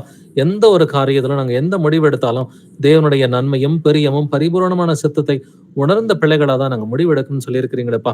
வேலைக்கு போறது இயேசுவுக்கு சித்தமா இல்லையான்றத சகோதரிக்கு நீங்க வெளிப்படுத்துங்கப்பா. இல்ல வேலைக்கு போறதா இருந்தா எப்படிப்பட்ட வேலைக்கு போகணும், எந்த கம்பெனிக்கு போகணும், எந்த ஊர்ல இருக்கணும், எந்த வேலையை ரிஜெக்ட் பண்ணணும், எந்த வேலையை எடுத்துக்கணுன்ற ஞானத்தையும் நீங்க சகோதரிக்கு நீங்க கொடுங்கப்பா. எதை செய்தாலும் வந்துட்டு கர்த்தருடைய சித்தப்படி செய்வதற்கு அந்த ஞானத்தை நீங்க சகோதரிக்கு நீர் உணர்த்த வேண்டுமாறு கெஞ்சி மன்றாடுகிறேன். தொடர்ந்து சகோதரியோட கூட இருந்து உடைய வருகை மட்டும் ஆண்டவரே, சகோதரியும் அவங்களுடைய அம்மாவும் ஆண்டவரே, அவங்க அப்பாவும் சுவிசேஷத்தை ஏற்றுக்கிட்டு குடும்பத்தார் அனைவரும் ஆண்டவரே ரட்சிக்கப்பட்ட நிலைமையில உண்மை சந்திப்பதற்கு நீர்தாமை கிருபை பாராட்ட வேண்டுமாறு உண்மை கெஞ்சி மன்றாடுகிறேன். துதியும் கனமும் மகிமையும் வல்லமையும் என்றென்றும் உடையது. இந்த ஜபங்களை என்னுடைய கர்த்தராகிய இயேசு கிறிஸ்துவின் மகா பரிசுத்த நாமத்தால் ஏறெடுக்கிறேன். ஜீவனுள்ள எங்கள் நல்ல பிதாவே, amen. Amen. Praise Lord sister. Praise Lord. Brother sisters, வேற யாருக்காவது பிரேயர் ரிக்வெஸ்ட் இருக்குங்களா, அல்லது யாராவது சாட்சிகளை பகிர்ந்துக்கிறீங்களா?